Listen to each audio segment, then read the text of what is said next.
28th of June. Full terms and privacy notice at gbnews.com/win. Please check the closing time if listening or watching on demand. Good luck. I'm Christopher Hope. From pop stars to politicians, I'll interview anybody in a pub who's got a political opinion. Join me every Friday on Spotify, Apple Podcasts, YouTube or gbnews.com, or wherever you get your podcasts. GB News, Britain's election channel. I'm Christopher Hope. This is GB News, Britain's election channel.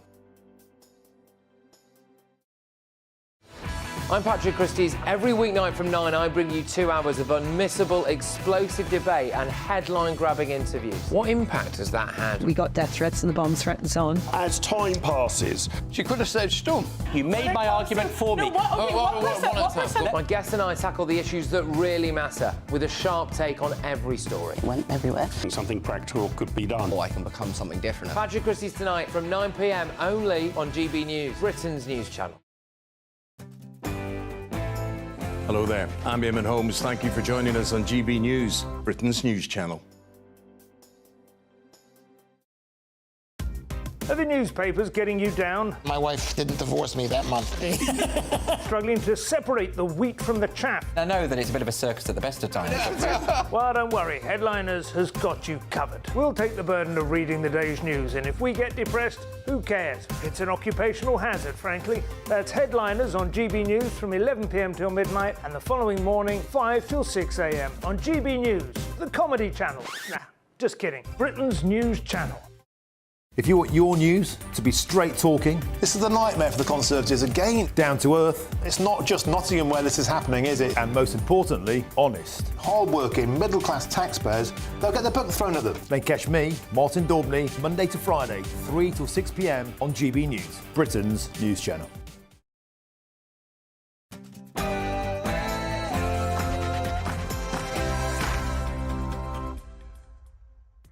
Good afternoon, hello, and welcome to GB News on TV, online and on digital radio. I'm Nana Akua. For the next few hours, me and my panel will be taking on some of the big topics hitting headlines right now. This is all about opinion. It's mine, it's theirs, and of course it's yours. We'll be debating, discussing, and at times we will disagree, but no one will be cancelled. So joining me in the next hour, broadcaster and columnist Lizzie Cundy, and also the former Labour Party advisor Matthew Larser. In a few moments' time, I'll be mucking with comedian John Martin. For this week's Hot Topic Roundtable discussion as well, we're going to be talking about E. coli and bird flu, and generally how concerned should we be with these things. Then, for the Great British debate this hour, I'm asking, who do you think won last night's 7:40 TV debate? I'll be getting stuck into that question over the next hour. And in clickbait, here's the moment the prolific phone snatcher Sony Stringer snatches a phone on Blackfriars Bridge. Happens next. Find out, stay tuned. First, let's get your latest news with Tamsin Roberts.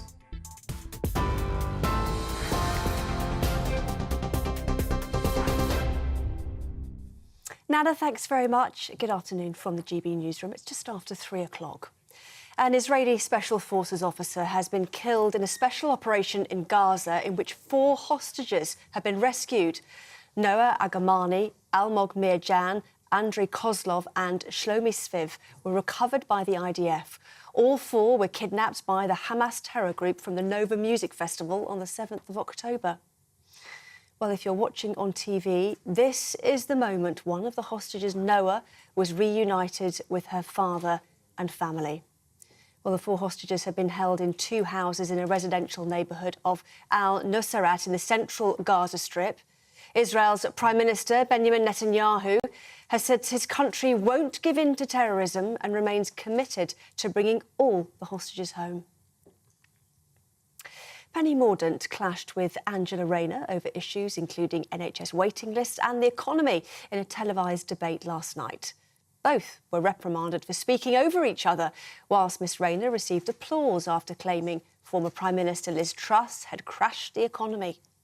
Keir Starmer confirmed this earlier this week. They are going to put up your taxes by £2,000. That's a lie. By £2,000 per working house. You're using a figure that's been criticised by the UK statistics watchdog. Costings and Labour's Why own don't you stand by your numbers. record? And you'll record levels of taxes on working people. 26 separate tax hikes in the last Parliament. Well, as we just heard, Penny Mordaunt was criticised for repeating the claim that Labour would increase taxes. Sir Keir Starmer now says Labour's manifesto is complete and insists there'll be no tax surprises. Well, we finalised our manifesto yesterday, which was a great moment because at the end of the meeting it was acclaimed by everybody in the meeting. And, you know, good manifestos are those that tell a story about the country, and those that succeed. Everything in our manifesto won't be any surprises on tax. All of our plans fully costed, fully funded, and none of them involving tax rises over and above those that we've already set out. Britain's high streets could be in for a boost, with Labour set to unveil a plan to breathe new life into shopping areas. It's expected to include an overhaul of the business rate system to help high street shops compete with online giants. The Conservative Party says the changes amount to what they call French-style union laws and pointed to its own record of supporting small businesses. But Shadow Chancellor Rachel Reeves says it'll boost access to high street banking. But I'm determined to ensure that our high streets have that chance to thrive and succeed again. And there's some great examples of that already. But we want to reform the business rate system in a way that reduces the costs for small businesses and high streets, ensuring that some of the big multinationals and tech companies pay their fair share. 3 new national parks could be declared as part of a manifesto pledge by the Liberal Democrats. The party says it would spend around £50 million a year on maintaining the natural areas, with the Chilterns in Hertfordshire and Buckinghamshire listed as possible locations. There are currently 10 national parks in England, and Sir Ed Davey says the government has failed on its 2019 promise to create a new one. Well, this is a capital investment over the next 5 years. And you're right, it is a significant investment, but I believe this is hugely important for our environment. It will help the fight against climate change. It will help the fight against the nature crisis. We need to improve biodiversity. And whether it's local authorities or farmers or the national parks being part of this. The mayor of the Greek island where Michael Mosley went missing says there's no chance the search will be called off until he's found. Efforts to locate the TV doctor on the Greek island are entering their 4th day today. He was reportedly last seen in CCTV footage in the village of Pedy last Wednesday. The mayor has said the area where he's believed to have travelled through is difficult to pass and is only rocks. A search dog was only able to work for an hour this morning due to extremely high temperatures there. A new report has found that 2/3 of holidaymakers who set a budget for their most recent trip abroad bust it. The Post Office travel money found that people overspent by more than £150 on average. Restaurant meals, supermarket-bought food and sightseeing trips were among the outgoings behind the costs. More than 3/4 of families set a budget for their last holiday, but 73% overspent by around £312 on average. Those are your top stories, and for all the latest and more, do sign up to GB News Alerts by scanning the QR code on your screen or go to gbnews.com/alerts. Now it's back to Nana.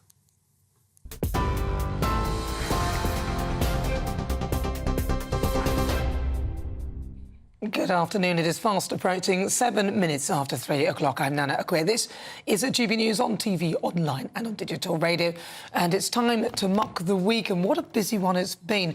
Now, we kicked off with the first main TV debates between Rishi and Keir, or Rishi Sunak, Keir Starmer. Dull, dull, dull. Now, Rishi Sunak spoke of a 2,000 additional cost under Labour, a figure that was questionable and later disputed. And Keir reminded Rishi that the tax burden has never been higher than under his party. Then Nigel Farage threw his hand into the mix to lead reform. What I'm really calling for, and what I intend to lead, is a political revolt. Yes, a revolt. A turning of our backs on the political status quo. It doesn't work. Nothing in this country works anymore. He's there to shake things up a bit.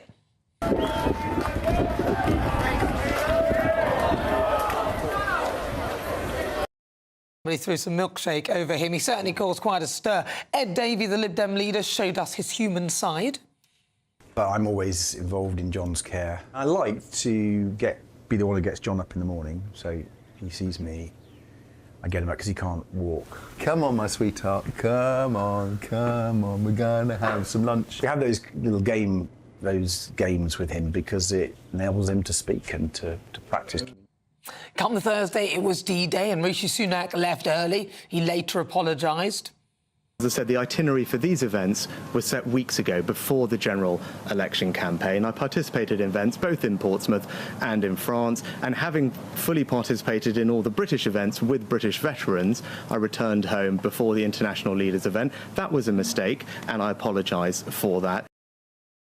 And we had Joe Biden, leader of the free world, God help us, trying to sit on an imaginary chair. Either that or he was doing something else. I shudder to think. And we had a 7-way TV debate on the BBC, which also included Clyde Cymru. I believe that the real frustration in this election is the lack of change on offer from the Labour Party. Whether you liked him or not, there was a feeling. I was still working as a journalist back in the 90s when Tony Blair came in. At least there was a feeling of something different happening.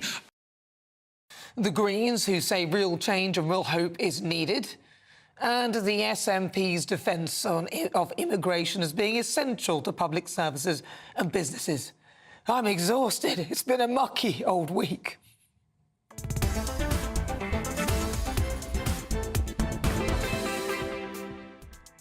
Well, coming up, comedian John Martin will be making light of this week's top stories in Muck the Week. Then at 3:20, it's my hot topic roundtable discussion, as an urgent health warning has been issued after an E. coli outbreak was linked to a nationally distributed food item.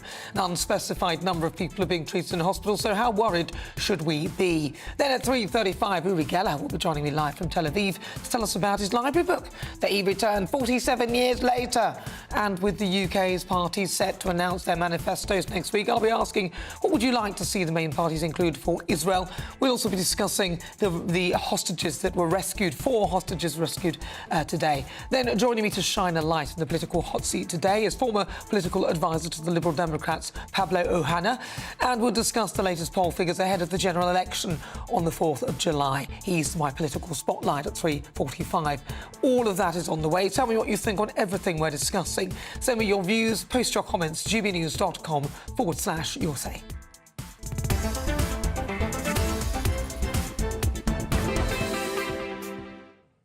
Right, so joining me now is comedian John Martin. John Martin, welcome. Nana, it's lovely to be with you here again. I'm not in a good mood, can I tell you that? Did you watch the debates? I did, but earlier today I went into a clothes shop. I bought a jacket, a blazer, and it said on the label, slightly imperfect.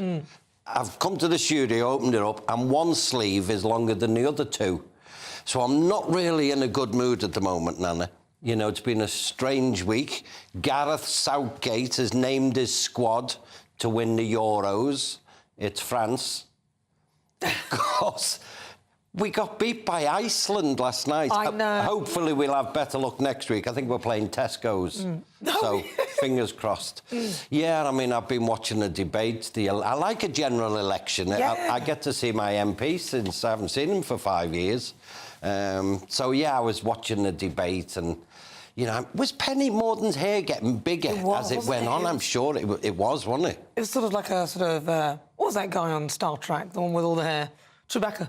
I've got a wig like that. My last wig was going like I don't know, you know, bigger and bigger. Watched it and they're talking over each other and stuff like that. In fact, Nan, I'm just looking at the time. I've got to go now. Can I do a Rishi Sunak and leave early? Is that all right? Wasn't that terrible? What was he thinking? Calamitous. I mean, it wouldn't have just been such an insult. His team would have. I know, but who's, you know, come on. Yeah. You know, I mean, I write history books, sometimes some subjects in the Second World War, so I know, you know, I've I researched a lot, but absolutely. I mean, that's like a dereliction of duty in the army. It's desertion. I mean, it's over. It's just over. Do you think? The best thing you can do is just give the keys in and cancel the general election. What to who? Keir Starmer? Anyone. Anyone. You know, someone came up, you know, Keir Starmer today is talking about helping small businesses, and I've said this to you before on this show, and I'm desperate. I'm gonna get you to do a segment on this. Small businesses were absolutely given nothing in COVID. Horrendous, yeah. And now, someone mentioned it last night, a great term, conspiracy of silence. The Labour Party, I mean, obviously Rishi Sunak's not talking about it because it was his decision, but the Labour Party aren't talking about how businesses, small businesses, were excluded from any support. But they're talking about supporting them now, aren't they? Yeah, but come on, if there's any left, I mean, you need these businesses to boost the economy, surely. It's outrageous. It's just, it's outrageous. I mean, I watched the debates, and it did feel like there was a bit of a to and fro between Angela Rayner and Penny Mordaunt, and a lot of the debate was sort of taken with that. Everyone, and I was disappointed with the host because I thought she would sort of try and create slightly more balance to get more voices in, and that was disappointing for me. I think it certainly got on my nerves after a while. You're watching it and you're thinking, oh, come on, just, you know, answer the questions of the audience, but they never do. They always come out with a personal story. Yeah, I was a carer once, and when I did this and that, it's like, well, don't care. What are you going to do? Yeah. You know, I mean, I'm not political or anything like that. I actually I'll be honest, I quite like Penny Mordaunt at the beginning of the debate, but after it went on and on, she was just getting on my wick. Well, I think they're all getting a bit annoying. But some people talked about a bit of a BBC bias in that the audience felt like they were London-centric, even though they were an audience picked independently through, I think it was Savanta or one of the polling companies. So it wasn't the BBC who picked them. The questions were all, you know, not seen beforehand and everything else like that. But somebody pointed out that every time, and there was a clip on Twitter, every time Nigel Farage spoke, they seemed to go back to this one person who was going, shaking their head. Well, I think he's going same person. I think that's the same person. I know you've mentioned the milkshake and shaking the heads. I think he's going to shake it up. You know, I really do. And you know, I'm not saying I'm a fan of Nigel Farage or anything, but my God, it needs shaking up, doesn't it? This political system, and I think it's so wrong. They could end up getting millions of votes and no seats. That's just not. That's not democracy. That's not what people are voting for. It's wrong. I watch Parliament, and the whole thing just needs knocking down and starting again. It's just, it's dreadful. It's dreadful. And as I say, I'm not a political animal. I'm not an expert. I'm a comedian. Well, I used to be. I'm a comedian, and it's just ludicrous what goes on. Well, this was like comedy. I mean, the whole thing seems comedic to me watching it. It's just awful, you know, and things that are going on. You're talking about E. coli, you know, and I worry about all these things. Well, the water as well. I mean, at least Ed Davies has been talking about the water. Yeah. And, you know, that lovely... I mean, it's, again... But why are they not focusing on... Why are they allowing these companies to put sewage into the rigs? Yeah, I don't understand it. Outrageous. But then they say... And someone said as well that nothing works in this country, and it doesn't. You can't get a signal on your phone when you're driving around or on the... It's just... Yeah. It's just dreadful. But I do worry about all this E. coli thing coming in. Swine flu worried me. I was talking to a man earlier in one of the cafes outside, and I said, what do you think caused swine flu? He said... and it really... I said, how long do you think you've had it? He said, about a week. And it worried me, that, Nana, because things worry me. I get stressed. But they do. I mean, look, even H5N2, which is the second version of bird flu, somebody died of that a little while ago. Oh, it's awful. You know, and they're saying, we're looking at it, there's a couple of red flags about this disease, but so far they're not concerned. But are we surprised when these companies, like we've just said, are just emptying... You know, there's filthy water everywhere. Are we surprised there's disease and illnesses and... Well, yeah. I mean, it's just ludicrous what's going on. I mean, obviously, I don't think the bird flu is connected to the water. No, neither do I, but you don't know what's going on. You know, it's just awful. It really is awful what's going on. What about Joe Biden, though? Because, of course, as you said, regarding Rishi Sunak, even he's apologised and acknowledged that what he did was not really acceptable. What about Joe Biden, the leader of the free world? He looked like he was either Well, I won't say it looked like he was maybe trying to have a dump or I'm sorry to say that, but he was bending down in this weird way as if he was sitting on an imaginary chair. What was that about? You know, is this the best we've got? This is, you know, this is the leader of the free will, they call it, isn't? You know, I know when President Trump, he came to Britain, and the Secret Service were terrified in case someone took a shot at him. And if they did, they were going to shout, "Donald, duck."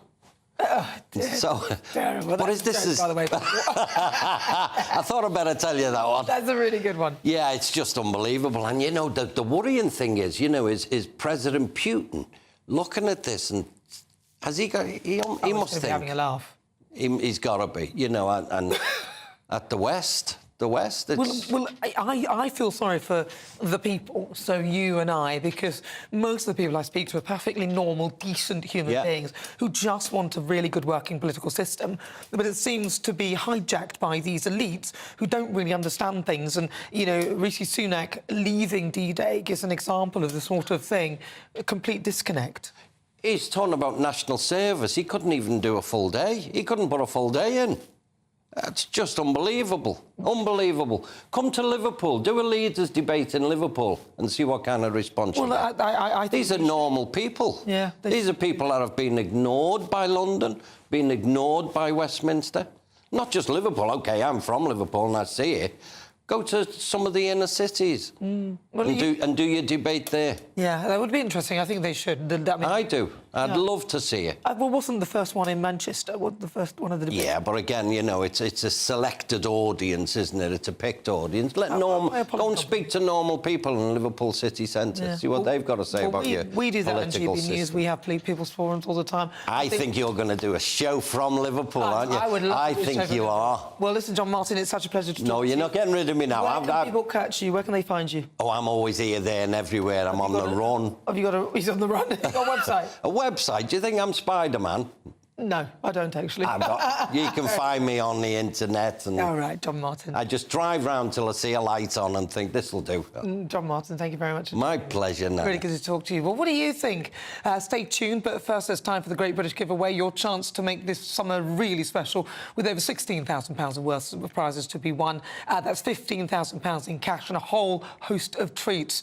You have to be in it to win it, and here's the details that you need. It's our summer spectacular. 3 top prizes that have to be won. There's cash. £15,000 in tax-free cash to spend on anything you like this summer. Plus a brand new iPhone 15 with a set of Apple AirPods. And if that wasn't enough, we'll also treat you to some fun in the sun with £500 to spend at your favourite UK attraction this summer. For another chance to win the iPhone, treats and £15,000 cash, text WIN to 63232. Text costs £2 plus 1 standard network rate message. Or post your name and number to GB06 PO Box 8690 Derby DE1 9TT. UK only. Entrance must be 18 or over. Lines close at 5 p.m. on the 28th of June. Full terms and privacy notice at gbnews.com/win. Please check the closing time if listening or watching on demand. Good luck. Good luck indeed. You're with me. I'm Nana Akua. This is GB News on TV, online and on digital radio. Coming up, Pablo Ohana, former political advisor to the Liberal Democrats, will be here for the political spotlight. But next is my hot topic roundtable discussion on E. coli. That breakout. Should we be worried? This is GB News.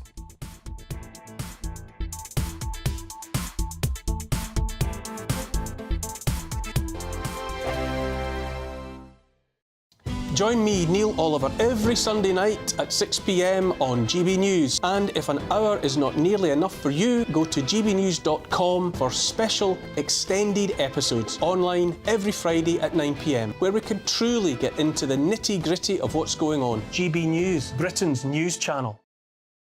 In the GB Newsroom, we bring you the news as it happens. With our team of dedicated journalists across the UK, GB News brings you accurate reporting of the day's topical agenda.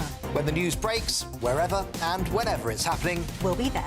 This is GB News. The People's Channel, Britain's news channel. This is GB News, Britain's news channel.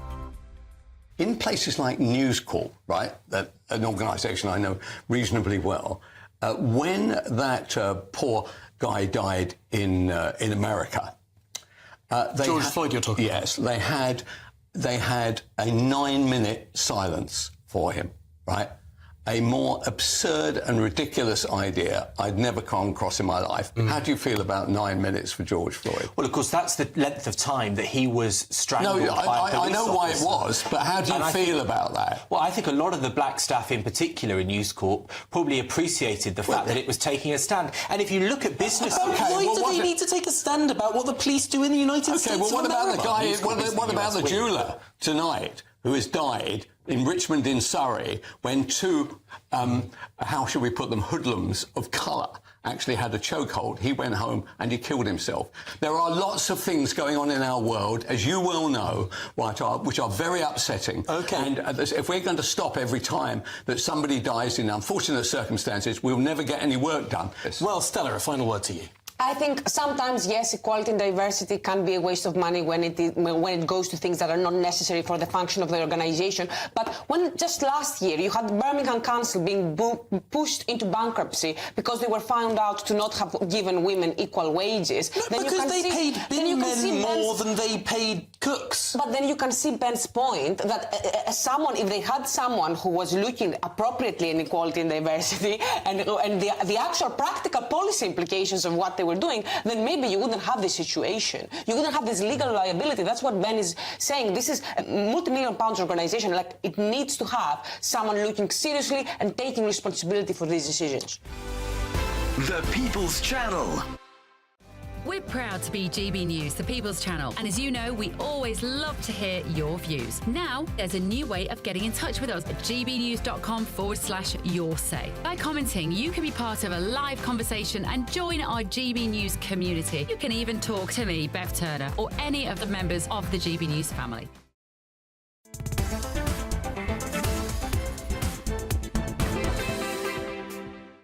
Good afternoon. It's just coming up to 25 minutes after 3 o'clock. If you just tuned in, welcome.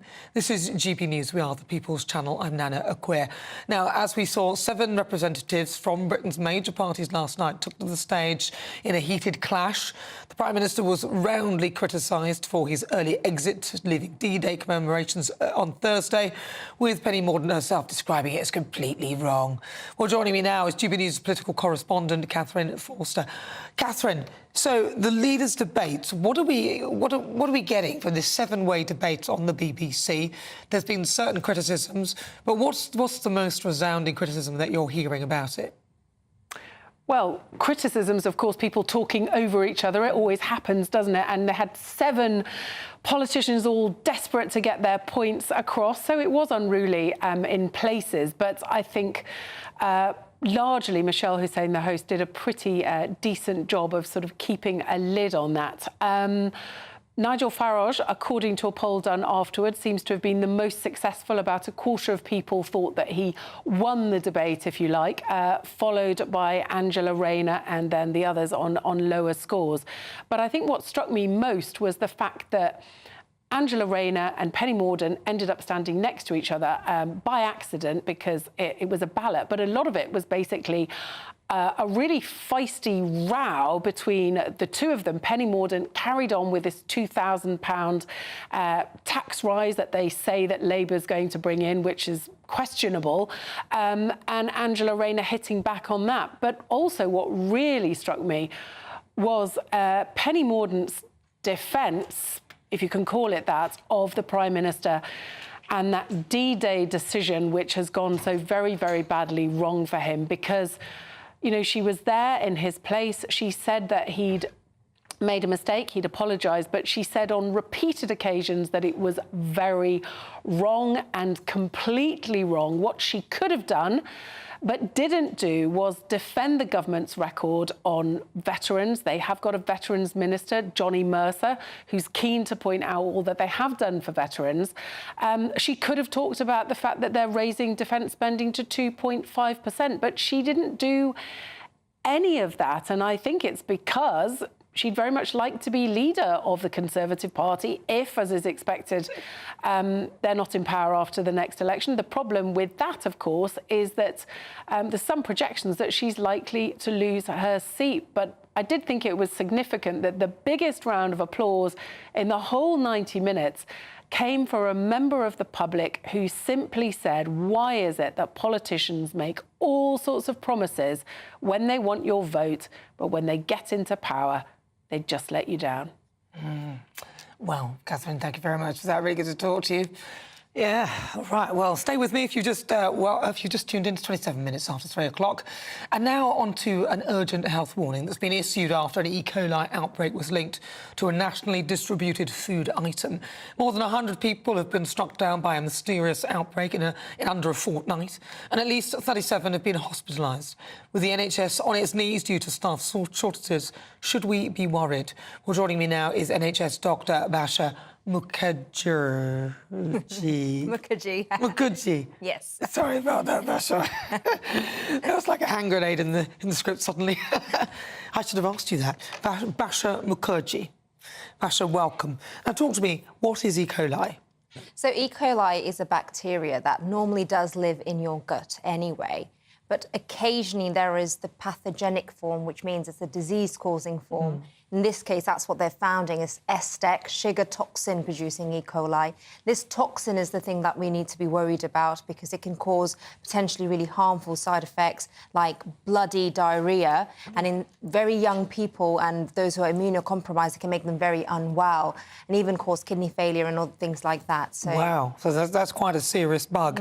And the natural occurring one in the stomach doesn't turn into that. Do you have to ingest it for it to become the disease-causing version? Yes, so most of E. coli is passed on to the fecal-oral route. The clue is in the name. You should have ingested something containing E. coli. Generally, it needs to be infected with something from faeces, essentially. And we still don't know where this is coming from on this occasion, but in the past, there has been occasions where it's been in salads, in lettuce, it's been in the Thames as well. Well, that doesn't surprise me with all this water being sewage being discharged into the water. Does cooking food kill it? Yes, so it's not the bacteria we're talking about. We're talking about the toxin. We want to break down the toxin. And about 70 degrees is about that cut-off point. If you heat food to about that much, you think that we can destroy the toxin. But a lot of the foods that this is implicated in, like beef, for example, and like burgers, even if you heat it, sometimes there's still a little bit left over because it doesn't always heat thoroughly in all parts of the food. So it is one of those catch-22s. And you often hear in things like cheese and stuff like that. So things that you don't really cook when you get them. You can cook it, but you probably wouldn't. But the reassuring thing is that it is a self-limiting illness, which means that for most people who are healthy, they probably will clear it by themselves. So actually, even though there's 100 cases, I think there's still very simple measures that people can take, making sure they're washing their hands. That's something we learned through COVID, and it's still applicable in all diseases, washing your hands. If you've made contact with someone who's been unwell and then you become unwell, that's a bit alarming. So maybe limiting your contact with food and, preparing for other people, or even contact with people who are high risk, as we said, the really old, the really young, the immunocompromised. And even, if you do develop diarrhea, maybe not rushing to a pharmacy or rushing to the GP, calling them first, because these are areas where we do see much more immunocompromised people, and you could be putting other people at risk, essentially. And do we have any idea as to where it's actually coming from? Because, and if we don't, why are they not saying something? Because they must have some idea, surely. Well, they think that it's from a food distribution system because it's... What does that mean? It means that must be a food that's been sent all across the country because there's been cases from all across the country. Generally, when there's an outbreak, we see it's usually in a small group of people who may have made contact from a small source. But this is all over the country, and it's affected all different age ranges. So it's most likely come from a food source that's been distributed. But in the past, we have seen it from water sources and unwashed food sources and uncooked food sources. So those are still things that you can be wary of. All right, well, listen, thank you very much. And if people catch it, don't go to a pharmacy. Maybe call up your doctor and your GP and find out what you should do from there.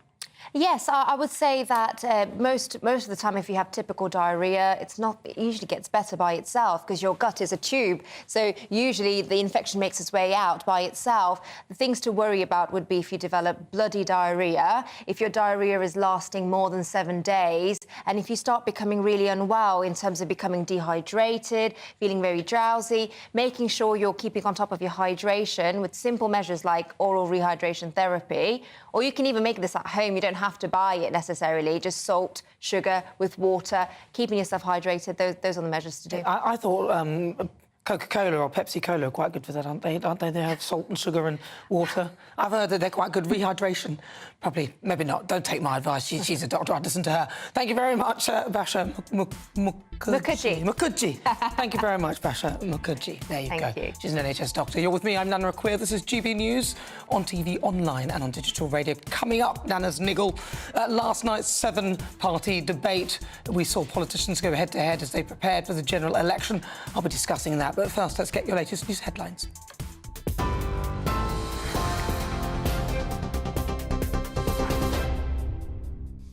Thank you, Nana. Here are the headlines at 3:33.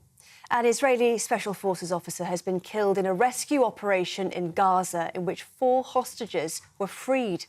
Noah Argamani, Almog Mirjan, Andriy Kozlov and Shlomi Ziv were rescued by the IDF. All 4 were kidnapped by the Hamas terror group from the Nova Music Festival on the 7th of October. Well, if you're watching on TV, this is the moment one of the hostages, Noah, was reunited with her family. The 4 hostages had been held in 2 houses in a residential neighbourhood of Al-Nusayrat in the central Gaza Strip. Israel's Prime Minister Benjamin Netanyahu says his country won't give in to terrorism and remains committed to bringing all the hostages home. Britain's high streets could be in for a boost, with Labour set to unveil a plan to breathe new life into shopping areas. It's expected to include an overhaul of the business rate system to help high street shops compete with online giants. The Conservative Party says the changes amount to what they call French-style union laws and pointed to its own record of supporting small businesses. But Shadow Chancellor Rachel Reeves says it'll boost access to high street banking. But I'm determined to ensure that our high streets have that chance to thrive and succeed again. And there's some great examples of that already. But we want to reform the business rate system in a way that reduces the costs for small businesses and high streets, ensuring that some of the big multinationals and tech companies pay their fair share. Michael Mosley's wife says his family will not lose hope as the search for the missing TV doctor continues. An emergency helicopter was seen arriving on the Greek island of Symi a short time ago as efforts focus on the mountainous terrain where he's believed to have been walking. He was last seen in CCTV footage in the village of Pedi on Wednesday. Well, those are the headlines, and for all the latest stories, do sign up to GB News Alerts. Just scan the QR code on your screen or go to gbnews.com/alerts. Now, it's back to Nana.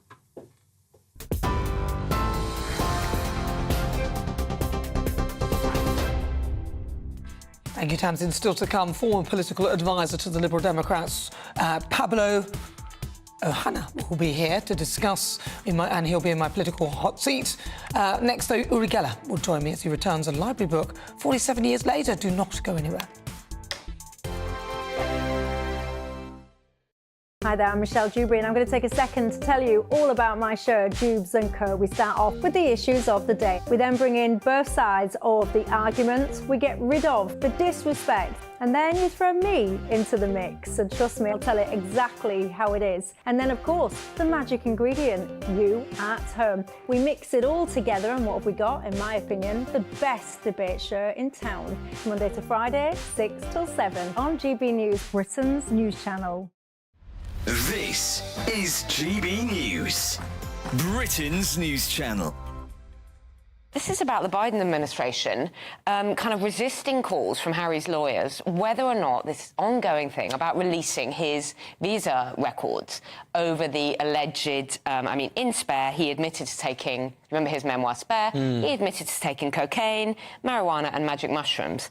And a lot of people are saying, was he honest and truthful in his application, in his visa application? You have to say, have you taken drugs? He said no, and then in Spare he said yes. So I think this is absolutely fascinating. They're saying they can't release these records because there is a stigma attached to law enforcement records. Yes, there's a stigma attached to that, but then don't say...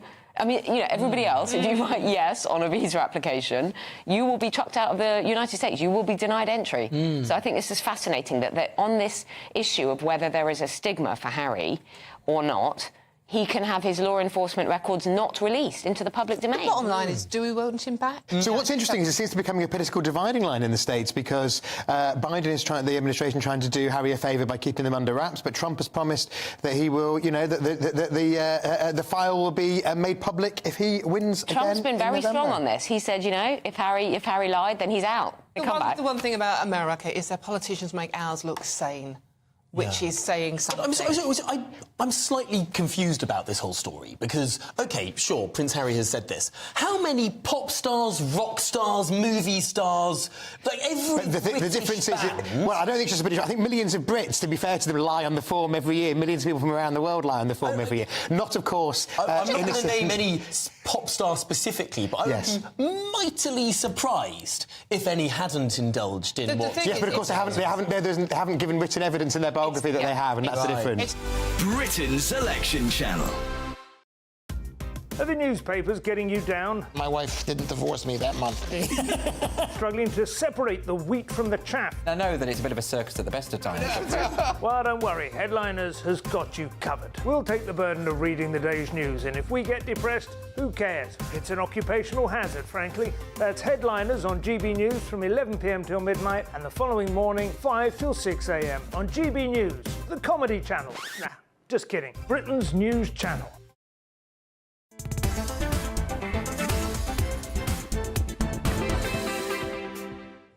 Well, good afternoon. 39 minutes after 3 o'clock. This is GB News. We are Britain's election channel. I'm Nana Akua. Now, Israel says that it's freed 4 hostages from Gaza in the latest rescue operation since the war with Hamas, which began on October the 7th. Reportedly, 94 Palestinians were killed during the attacks in the area. Well, joining me now is performer and mystifier Uri Geller. Uri, really good to talk to you. Great news that 4 hostages have been rescued. Amazing. Look, Nana, here in Israel, we've just received the most amazing news. 4 hostages, as you said, have been rescued in Gaza. Now, this is unbelievable. The country is feeling elated. This is such a big moral boost for Israel. Now, I don't know if you remember, Nana, but only last week, I held up a picture of a young female hostage called Noah Argamani. Do you remember her mother is dying of brain cancer? Well, Noah was one of those rescued, and she has already been reunited with her parents. This is such amazing and unbelievable news. Now, let me jump a subject for a moment, because before we talk about the serious stuff, Nana, I want to share with your viewers something a bit fun. As you know, I always talk to you from inside my museum, like now. This is actually in the basement. So just recently, when I was searching in a storage container, which I have not opened for years, I found a book. The book is called The Geller Papers. It's a library book, and it was overdue by 47 years. This was a book about myself, which I had borrowed from a library in Los Angeles in 1977. I wanted to show it to Carlos Castaneda. If you don't know who Carlos Castaneda is, you have to Google it. So being the good citizen, I sent the book back to the library. Nana, the library was amazed. And thankfully, they didn't find me. I mean, this is a sweet story which went worldwide. If you want to read the story, just basically Google Uri Geller library book. Okay, now, let me pick up this flag. We all know what's dominating the news in the UK at the moment, and that is the elections. Next week, the parties are going to unveil the foreign policy plans, and this could change everything. So what do I mean by that? Well, just look at what's going on around us. There are threats all over. The Middle East is in flames. Russia is sneering at the West with nuclear weapons. Only yesterday, Putin called Europe defenseless. Iran is trying to get nuclear weapons. And North Korea, which has nuclear weapons, is run by a paranoid madman. Well, Nana, let me tell you what I want to hear from Labour and the Conservatives next week. My country is at war, and what happens here affects the streets of Britain. I'm deeply concerned that Labour's manifesto is going to say they will recognize a Palestinian state. Nana, I think that is naive and deadly dangerous. I want every Palestinian to live in freedom and dignity. I want them to live in a democracy. I don't want any Palestinian child to know the meaning of war. But if the next British government recognizes a Palestinian state now, it will be a big mistake. It will be like rewarding Al-Qaeda after the 9/11. It will make Hamas more popular, and it will encourage more terrorism. I want to show you something. Somebody in England made this for me. Look, what I really want to hear from both parties next week is this. I want to hear them say, we're going to totally isolate Iran, because, Nana, Iran is stoking the protests in London. Iran is inciting British students on your campuses. Iran is turning pockets of Britain into hubs of radical Islam. Nana, I love Britain. I'm a British citizen too. It has a proud history, but it is at a tipping point. Whoever is the next prime minister, they have the last chance to save it. Nana, peace. That's what I want for the world. Thanks again for having me on your show. I love you all. Thank you very much, Uri Geller. Those are his thoughts. Uri Geller in Tel Aviv Live. Really good to talk to you. What are your views on that? Do you think it's wise to recognise a Palestinian state? Some people would say that it is good because it would then enable proper talks and conversations, and they'll be restricted within the international laws that we all abide by. But what are your thoughts? gbviews.com/your say. Next, former political advisor to the Liberal Democrats, Pablo Ohana, will be in the political hot seat to shine a light on last night's debate in my political spotlight. Hello, here's your latest weather update from the Met Office for GB News. We hold on to mixed weather conditions across the UK over the next few days. Some sunshine, some showers and chilly temperatures too for the time of year. Low pressure sitting towards the north-east of the UK, high pressure out towards the west. That's generating that northerly flow, with weather fronts embedded in the flow, enhancing showers at times. So looking at the detail for this evening and through the overnight period, we'll hold on to showers towards the north and northwest of the UK, merging later to give some longer spells of rain, particularly across parts of Northern Ireland and the southwest of Scotland by Sunday morning. Quite blustery here too, but with the cloud, rain and the wind here, temperatures do hold up. Whereas further south, it's becoming clear, and although temperatures in towns and cities holding up near double figures, it will turn quite chilly in rural spots. We could see a touch of grass frost, in fact, by Sunday morning, with temperatures in rural spots here locally down into low single figures. So we're heading into Sunday morning. We do get off to a sunny start across the bulk of the southern part of the UK. Much of southern England, Wales, the Midlands seeing lots of sunshine, but as I say, it will be quite chilly. Those temperatures gradually climbing through the morning. Then we run into an area of cloud and some shower outbreaks of rain across Northern Ireland, northwest England and the southwest of Scotland, with sunshine and showers further northeast across the northeast of Scotland, coupled with quite a gusty north to northwesterly winds.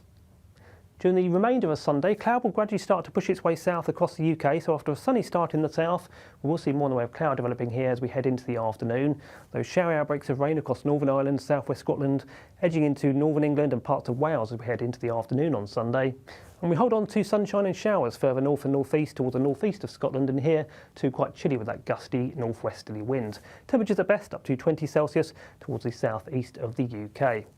Heading into Sunday evening, those showery bursts of rain continue southeastwards into other parts of England and Wales. I think the far south of the UK should stay fine, and we hold on to clearer skies and showers towards the far north of the UK too. As for the start of next week, well, a case of sunshine and showers once again, and temperatures still disappointing for the time of year. I'm Patrick Christie's. Every weeknight from 9, I bring you 2 hours of unmissable, explosive debate and headline-grabbing interviews. What impact has that had? We got death threats and the bomb threats on. As time passes, she could have said stump. You made my argument for me. My guest and I tackle the issues that really matter with a sharp take on every story. Went everywhere. Something practical could be done. Or I can become something different. Patrick Christie's tonight from 9 p.m. only on GB News, Britain's news channel.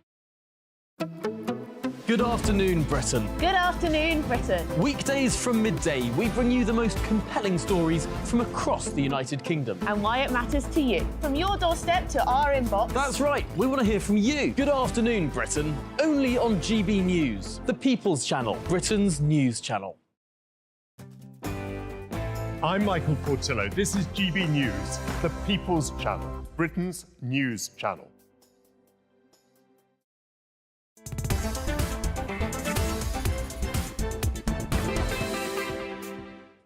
Good afternoon, 48 minutes after 3 o'clock. This is GB News. We're live on TV, online and on digital radio. I'm Nana Akua, and it's time now for this week's Political Spotlight. So joining me to shine a light is former political advisor to the Liberal Democrats, Pablo Ohana.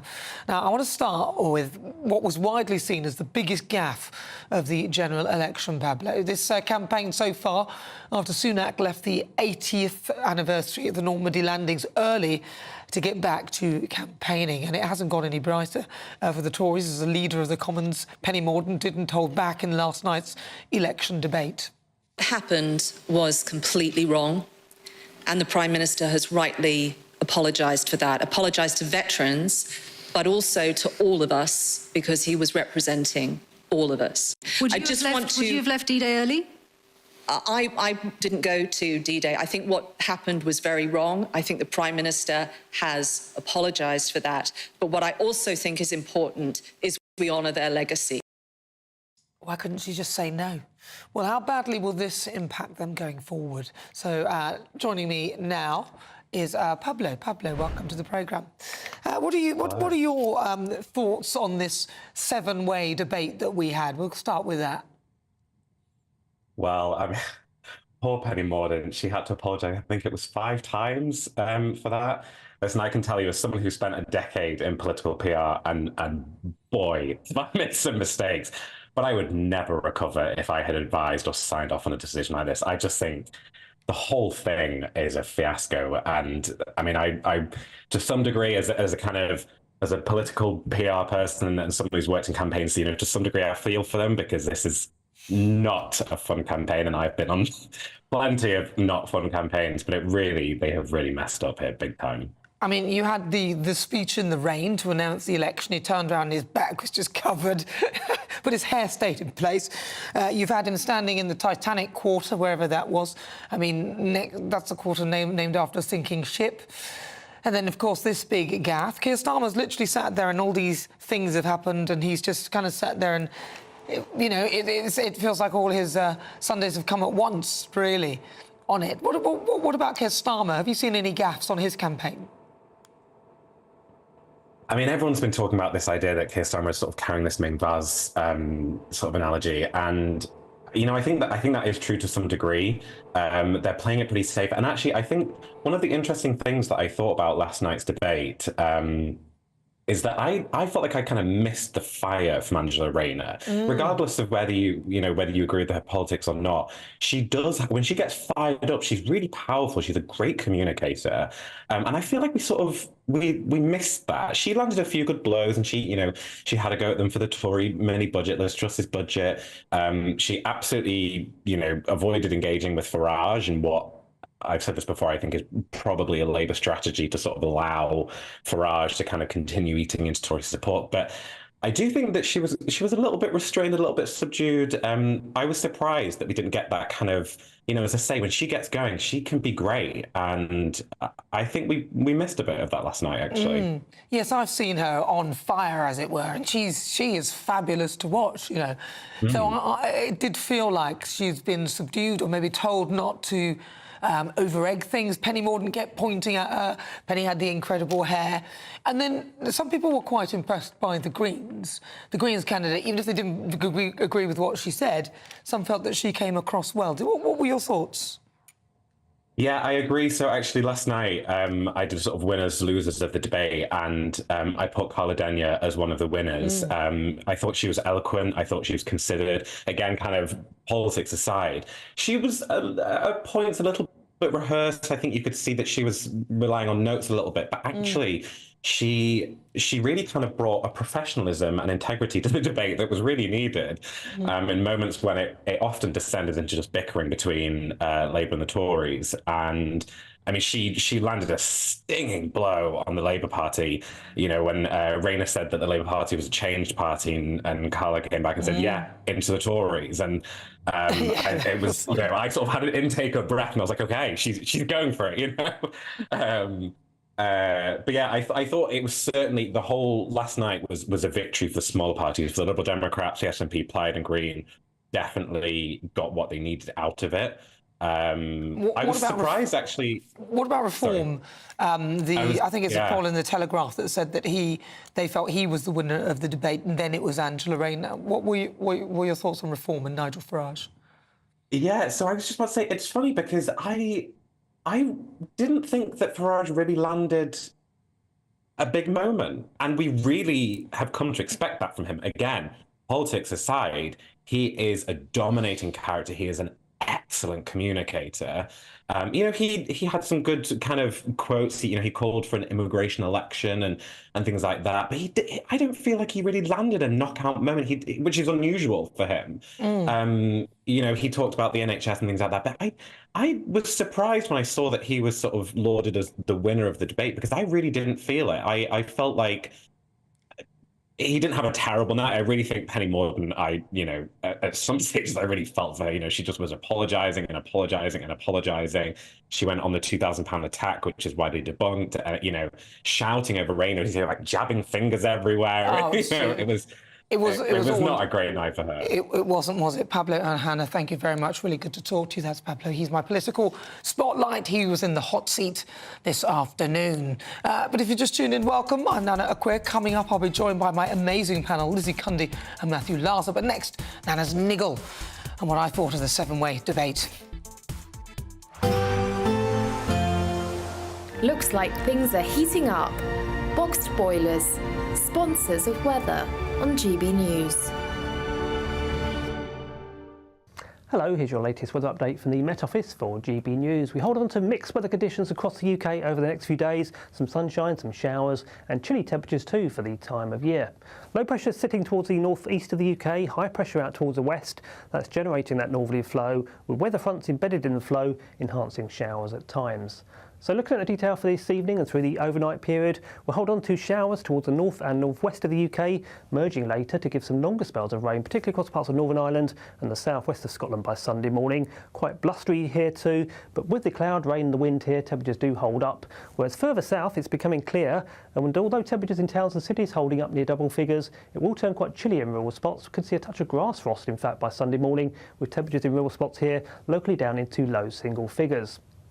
So we're heading into Sunday morning. We do get off to a sunny start across the bulk of the southern part of the UK. Much of southern England, Wales, the Midlands, seeing lots of sunshine, but as I say, it will be quite chilly. Those temperatures gradually climbing through the morning. Then we run into an area of cloud and some shower outbreaks of rain across Northern Ireland, northwest England and the southwest of Scotland, with sunshine and showers further northeast across the northeast of Scotland, coupled with quite a gusty north to northwesterly winds. During the remainder of Sunday, cloud will gradually start to push its way south across the UK, so after a sunny start in the south, we will see more in the way of cloud developing here as we head into the afternoon. Those shower outbreaks of rain across Northern Ireland, southwest Scotland, edging into northern England and parts of Wales as we head into the afternoon on Sunday. And we hold on to sunshine and showers further north and northeast towards the northeast of Scotland, and here too quite chilly with that gusty northwesterly wind. Temperatures at best up to 20 Celsius towards the southeast of the UK. Heading into Sunday evening, those showery bursts of rain continue southeastwards into other parts of England and Wales. I think the far south of the UK should stay fine, and we hold on to clearer skies and showers towards the far north of the UK too. As for the start of next week, well, a case of sunshine and showers once again, and temperatures still disappointing for the time of year. That warm feeling inside from Boxed Boilers, sponsors of weather on GB News.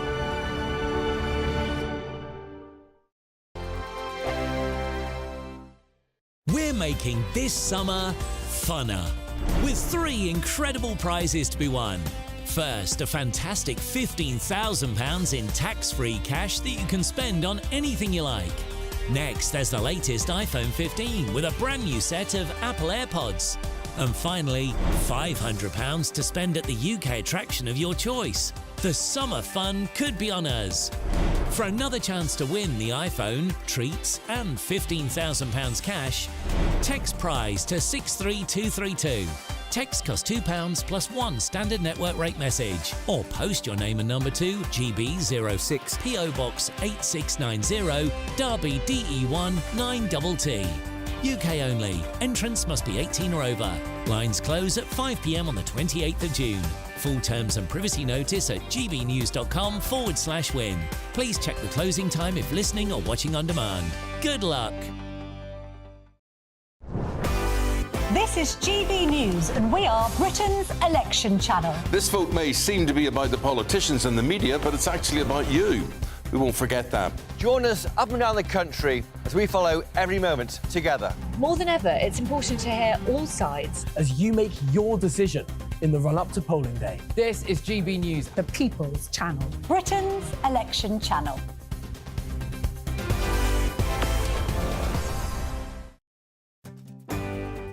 I'm Simon Evans, and this is GB News, Britain's news channel. I'm Patrick Christie's. Every weeknight from 9, I bring you 2 hours of unmissable, explosive debate and headline-grabbing interviews. What impact has that had? We got death threats and the bomb threats on. As time passes, she could have said stump. You made my argument for me. My guest and I tackle the issues that really matter with a sharp take on every story. Went everywhere. Something practical could be done. Or I can become something different. Patrick Christie's tonight from 9 p.m. only on GB News, Britain's news channel. I'm Mark Dolan, and this is GB News, the People's Channel, Britain's news channel. Hi there, I'm Michelle Dewberry, and I'm going to take a second to tell you all about my show, Jubes & Co. We start off with the issues of the day. We then bring in both sides of the argument. We get rid of the disrespect, and then you throw me into the mix. And trust me, I'll tell it exactly how it is. And then, of course, the magic ingredient, you at home. We mix it all together, and what have we got? In my opinion, the best debate show in town. Monday to Friday, 6 till 7 on GB News, Britain's news channel. I'm Emily Carver. This is GB News, Britain's news channel.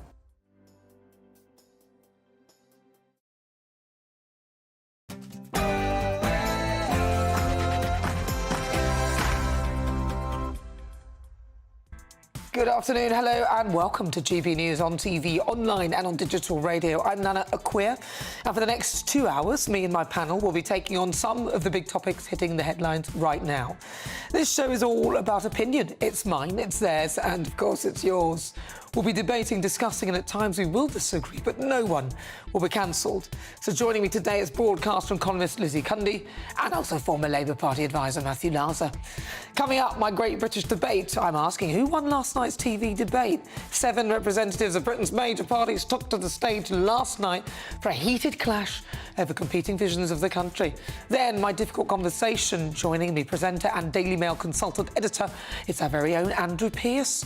He'll be here to tell us about his journey to track down his birth mother, as chronicled in his new book, Finding Margaret. Then, in clickbait, let's watch the moment prolific phone snatcher Sony Stringer snatches a mobile on Blackfriars Bridge. What do you think happens next? Well, stay tuned to find out. But before we get started, let's get your latest news with Tatiana Sanchez.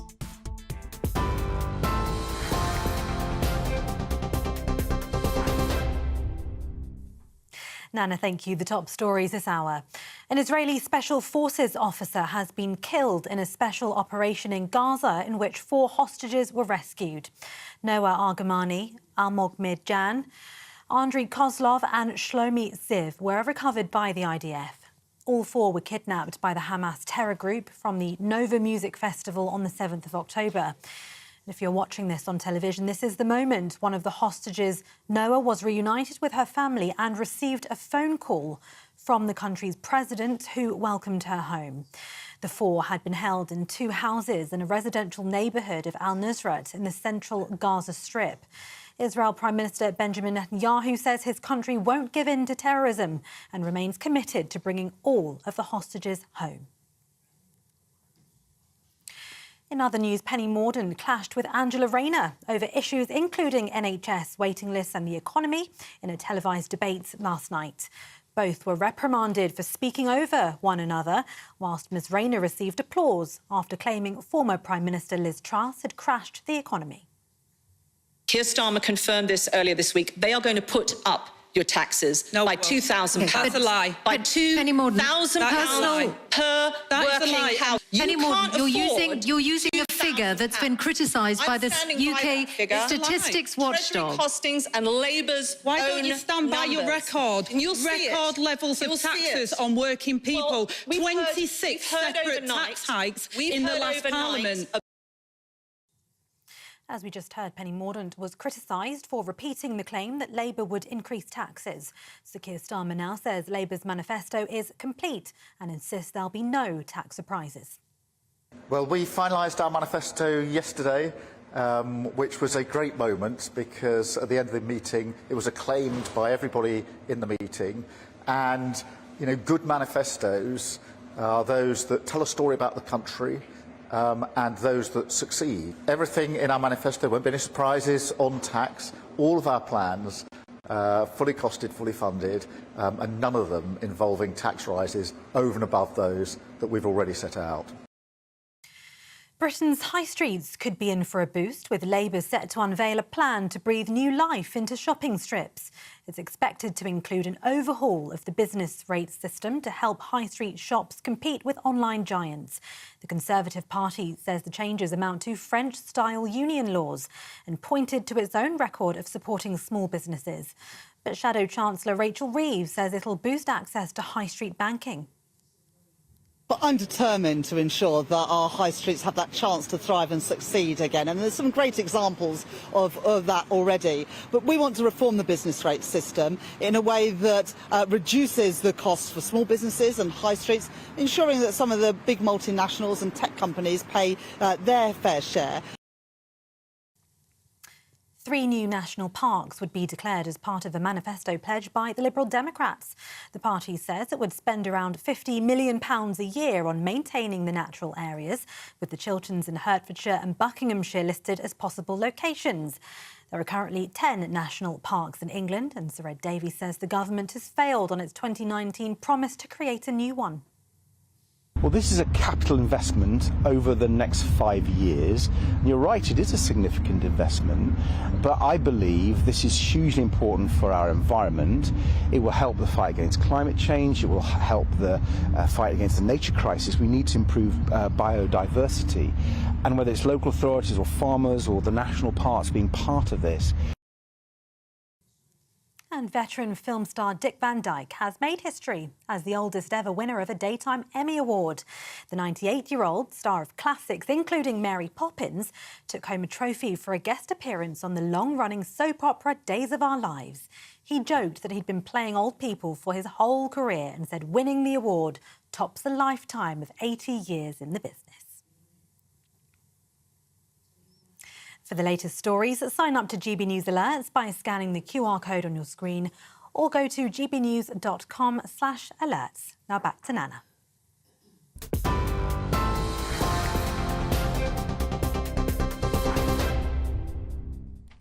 Thank you, Tatiana. It is fast approaching 6 minutes after 4 o'clock. This is GB News. We are the People's Channel. I'm Nana Akua, Britain's election channel. So, we all sat through a 7-way TV debate hosted on the BBC. On the roster, Penny Mordaunt for the Conservatives, Angela Rayner for the Labour Party, Carla Denyer for the Greens, Liberal Democrats, Deputy Leader Daisy Cooper, Stephen Flynn from the SNP, Plaid Cymru's leader, Ryan Ap Lorworth, and Nigel Farage for Reform.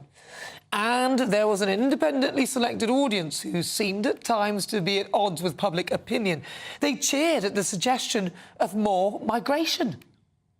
Let me say a few home truths, particularly to some members of this panel. Migration is absolutely essential to our public services, it's absolutely essential to our businesses, and it's absolutely essential. Very strange. When all the opinion polls, whilst we accept migration at low levels is good, most opinion polls and most of the main parties have admitted that migration is actually too high and we want less. There was a scrap between the Labour and the Conservatives. £1,000. Penny Mordaunt, you're using a figure that's been criticised by the UK statistics watchdog. Costings and Labour's Why don't you stand by your record? Record levels of taxes on working people. 26 separate tax hikes in the last Parliament. About 12 new taxes that Labour are going to bring in. Absolute rubbish. We've absolutely guaranteed we will not raise taxes for working people in this country. How are you going to close that gap? £2,000 per working household. I'm going to... policies are you going to take out of your manifesto? We've been clear how we would pay for our money. I mean, what can you say about that? Carla Denyer from the Greens summed it up. It's time to hear from the others. Angela Rayner, it's time to hear from the others. Carla Denyer. Well, that was terribly dignified, wasn't it? The camera kept cutting away to the same guy who kept shaking his head when Nigel Farage spoke. But this drew a laugh.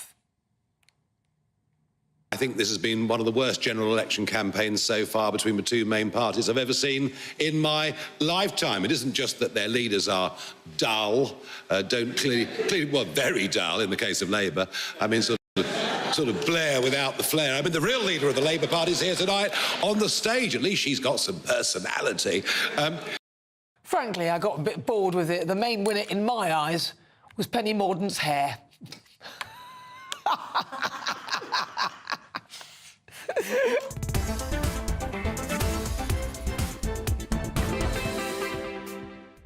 Right, so it's 8 minutes after 4 o'clock. Before we get stuck into the debates, here's what else is coming up today. For the Great British Debate this hour, I'm asking, who do you think won last night's TV debate? 7 representatives from Britain's major parties took to the stage last night in a heated clash. What do you think? Who was your winner? Then at 4:50... Royal Roundup time, Angela Levin will be here to give us the latest from behind the palace walls. On the menu, King Charles, who showed his softer side during the D-Day commemorations.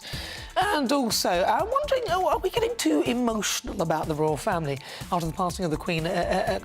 What do you think? And then at 5, it's this week's difficult conversation. Andrew Pearce will be live in the studio to talk about the journey he went on to find his biological mother. That's coming up in the next hour. Stay tuned. Tell me what you think on everything we're discussing. Send me your views, post your comments, gbnews.com/your say.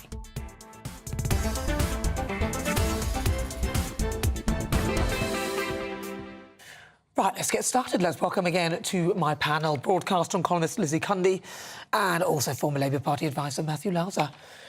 Right, Lizzie Cundy, I'm going to come to you first. Did you have a little party with these debates going on? I did indeed. There was a gathering of us of all different ages and generations, a lot of us in the political wilderness. But afterwards, everyone was applauding Nigel. I mean, Blair without the flair. What a line. It was fantastic. And I have to say, everyone, not just because Nigel is a pal of mine, but everyone was agreeing with everything he said.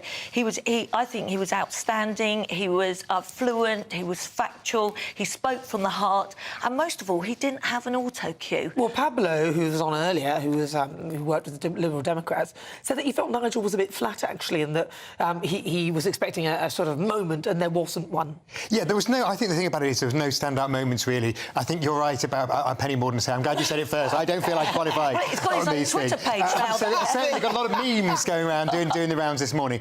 I mean, I think it was effectively a sort of a score draw. I thought Daisy Cooper for the Lib Dems was a little bit subdued. She didn't. I'm not quite sure why Davey didn't go because he had a big week with the very moving party election broadcast they did about his son and you know the other difficulties he's faced is losing both his parents at a young age. And so I think they should have put Davey up just because it was kind of he'd had a bit of a mojo week. I thought Angela, Angela is Angela, but she was I thought a little subdued. I've got to disagree.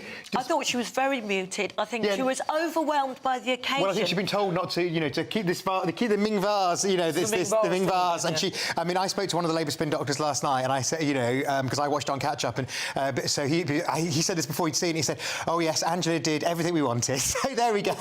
Which was just to be clear, to condemn the lies on tax and not to have any sort of going off-piste moments. But I think you're right, Nigel also, because he was trying to be quite restrained, didn't there were no explosions on any of them. But I think that was a good thing for Nigel. He sat back and let Penny and Rayner just go at it, and it was embarrassing. I don't agree with Claire from the Greens on much, but I do agree with her that it wasn't particularly dignified. No, it was like something from the Muppet Show, Hinge and Bracket. They were like that, pointing. And that's you and me. And then I could look at Penny's hair seemed to get bigger and bigger, like Kenny Everett's hands. You remember they used to get really big? I was looking, thinking, what's going on with her hair? Well, I'm no fan of the SNP, but I thought the one with no hair, Stephen Flynn, the only one you didn't have to spend very long in hair. If he had spent longer in makeup. I thought Stephen Flynn did quite well because he got his point across. He's a good debater, and I think he's very much definitely a future leader of the SNP. It's not going to be a great election. He's their leader in Westminster, but I think he'll be their leader in Hollywood in years to come. So I think he had a reasonable night, but they've got to stop shouting over each other. Well, interestingly, have you seen the minutes?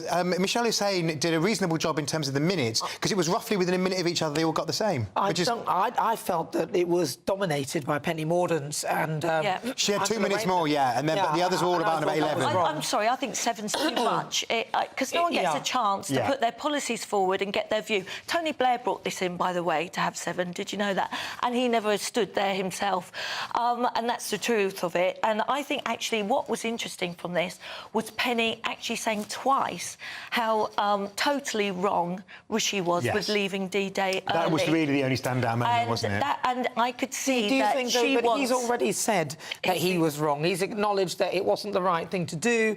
I just think that I would actually rather that they moved on from that and started talking about their policies and what they're going to deliver. I know their manifestos are coming out this week, but I want to hear more about what they're going to do for us. I did feel that that was a very internalised discussion, although I wasn't happy with it. I think it says it all. I think it needs to. I don't think it needs to be raised in the next debate. But I think it is a very important issue, and I think for Penny, who's come from a military background and represents a constituency with lots of military personnel, that was clearly a huge issue, which was would have been really on her mind. And she wants to win Portsmouth, and it's very important that she says this very openly because she needs to win this. She wants to be the next leader. Most obviously, she does. And a lot of people that I know from Portsmouth, my ex-husband used to play for Portsmouth Football Club. They've said they were going to vote up the Pompey. They were going to vote Labour, and now they're going to vote for Penny. So it has made a difference. You think? Do you think the debate has had any impact? I don't think it's made a major difference. We've had one of our reporters as well who was out there talking to people, and a lot of them had switched. A few of them had switched their votes. Yeah, I think the 7-way one is quite hard to switch people's votes because it's not between the people who are going to be Prime Minister. I was there, head of broadcasting for Labour in the 2015 election when Cameron wouldn't do a head-to-head, so we ended up doing endless seven-way ones, and they're a complete nightmare because you can't all pile onto the chap who I used to work with, Plaid Cymru. I'm sorry, because otherwise you just look mean. So it's a bit artificial, isn't it? For me, I wanted to see Angela, Penny, and Nigel Farage, and that's what I was interested in. What about the Liberal Democrats, though? Because they are usually we consider them as a third party. I wanted to see Davey there. Yeah, to be honest, but I know. I mean, I actually think just to say him with his son really got to me, and I'm so glad we saw the human side of that. I have to be honest. But I think this has made a difference. Though, because did you not think that she did quite well? Whether you agree with the policies no, absolutely. Or not, I don't agree with. I think that all of the smaller party leaders did well. I think clearly she's an engaging personality. Obviously, most people have associated in the Greens in the past with Caroline Lucas. Now they've got new joint leadership. I thought she put up a good performance, and I think she managed to hold her own while the others squabbled. And that's basically what all the experts tell you. If you're not one of the two people you know, hammer and tongs at each other, just try and be calm and cool. She And had she some certainly good did that. lines, like when she said, oh, that was dignified after the squabbling, and I thought she was quite quick-witted, but she tended to look like there was something on her shoe all the time, looking down. She wasn't fluent, but as you I mean, it's as her we first know, time on this Nigel side Farage stage. is a pro at this, and that's where he said himself, look, I don't need an auto cue like everyone else, which I think was an important thing to say, actually. What did you think about? I mean, for me, the standout moment would have been the conversation about the NHS, where they were asked, all of them, about it, and the only person that suggested actually reforming it and changing it was Nigel Farage, where they were all talking about chucking money at it, which I thought that resonated with a lot of people, because you can keep throwing money at things, but if it's not well managed, then that'll continue. But I was surprised that Angela Rayner didn't pick up on that as well, because Wes Streeting has said that he would also reform. Yeah, I think she seemed a bit. She was. I mean, I think you're right. She was quite subdued all the way through, and I think she was very, very anxious not to put her foot wrong. Obviously, it was her first big appearance back on the national stage after her little local difficulties, which have now all been cleared up. So I thought she was a bit cautious on that. I think the interesting thing about Nigel talking about what he wants to do with the NHS is, you know, you can argue that's a good policy because, you know, you can. But on the other hand, it's an easy policy to attack, saying it will be the end of the NHS as we know it, whether that's rightly or wrongly. So it's quite interesting to see Reform actually talk about their policies in more detail outside of immigration, and that might be picked up more in the later in the campaign. I would like to have listened to more, but because there were 7, as I've said, they would like you have to go to have Scotland and heard more Wales. than that. But I think Nigel, everyone I talk to think the NHS is a shambolic mess. And what Nigel was saying was true. And what I didn't like in the audience were the shots to the audience, all of them like, oh, disgruntled when Nigel spoke. I think that audience seemed a very left-wing audience and full of SNPs. Well, some people, but it was completely independently picked by the polling company. I think it was Savanta who got the company. It was totally independent. People from all over the country. I mean, I've been on the other side and produced these, and it's a nightmare because you give it to the polling company, and the truth of the matter is, you know, you have to find, you know, a percentage of Plaid Cymru supporters in London. Obviously, a Welsh party in the Welsh-speaking heartland is not easy. So you might be that but they said for a cross-section from all over the country. Yeah. Yes. So do they all live in London? Well, normally they don't. They bring people in if they can. But it wasn't a particularly huge audience because they did it in the radio theatre at Broadcasting House rather than in the big studio at TV Centre. And I've got to say, the Nigel factor, with him coming on board, he was, you know, Reform were nibbling on the heels of the Tories. Now they're level pegging. I mean, what a week. I mean, you know, I wonder what he wasn't the leader this time last week, was he? Exactly. It would be interesting to see the impact the debates have on all of the main parties, and in particular the Liberal Democrats, because I'll be quite interested to see, because I thought Daisy also did quite well. I think she did OK, didn't she? Yeah, I thought she did fine. I was just surprised not to see Davy. I think the Liberal Democrats have had a good week, and I think they can build on that this week, particularly if the Tories get embroiled in a battle with Nigel.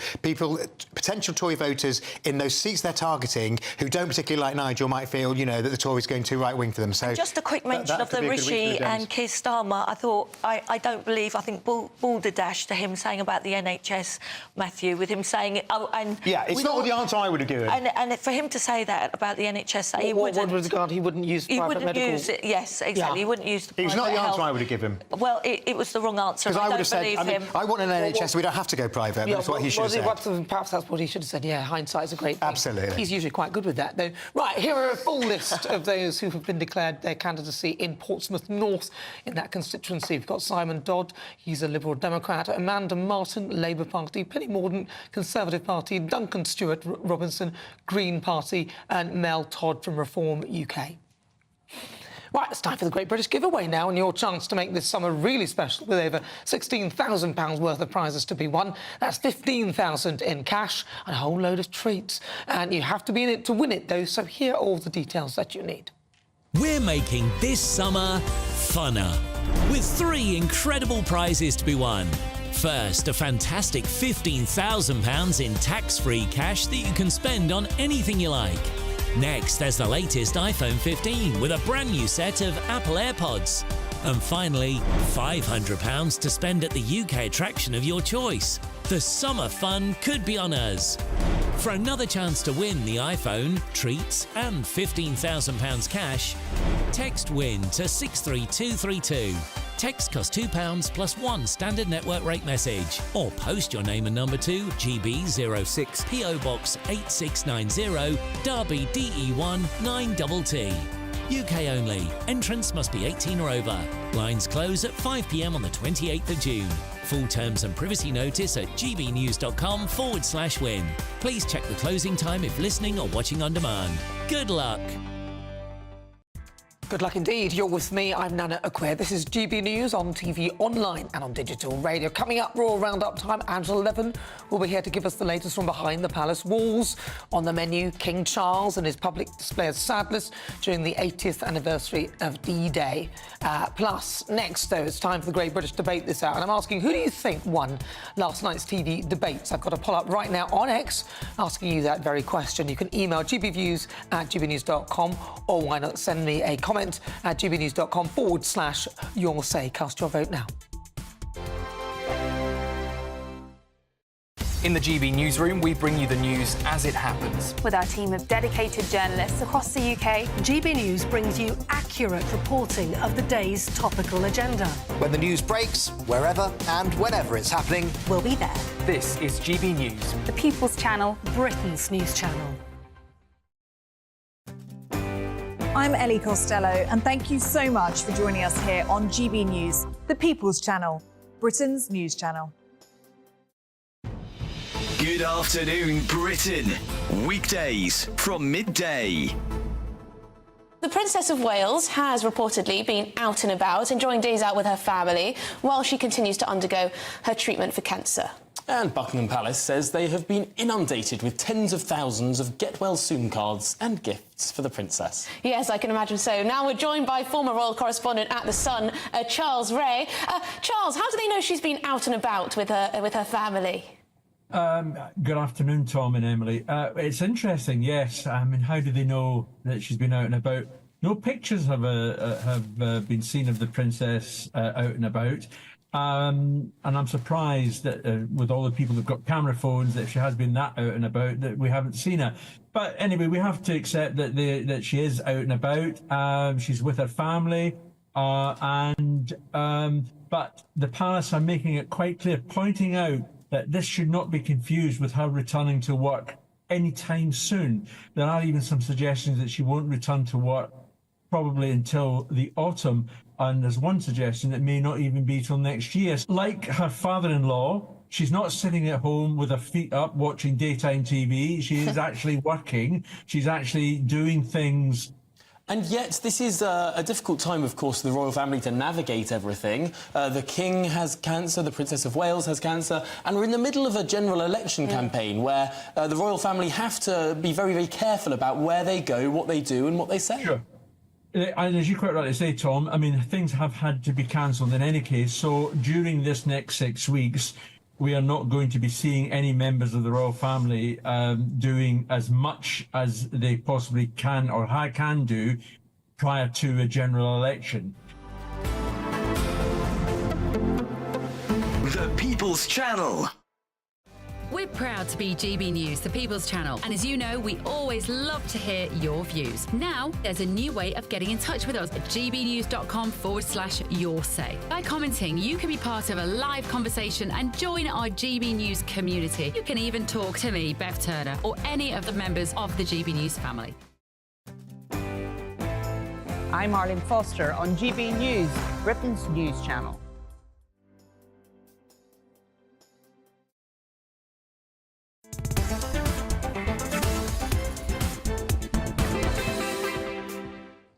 Good afternoon, 24 minutes after 4 o'clock. This is GB News. We are Britain's election channel. I'm Nana Akua, and it's time now for the Great British Debate this hour. And I'm asking, who do you think won last night's TV debate?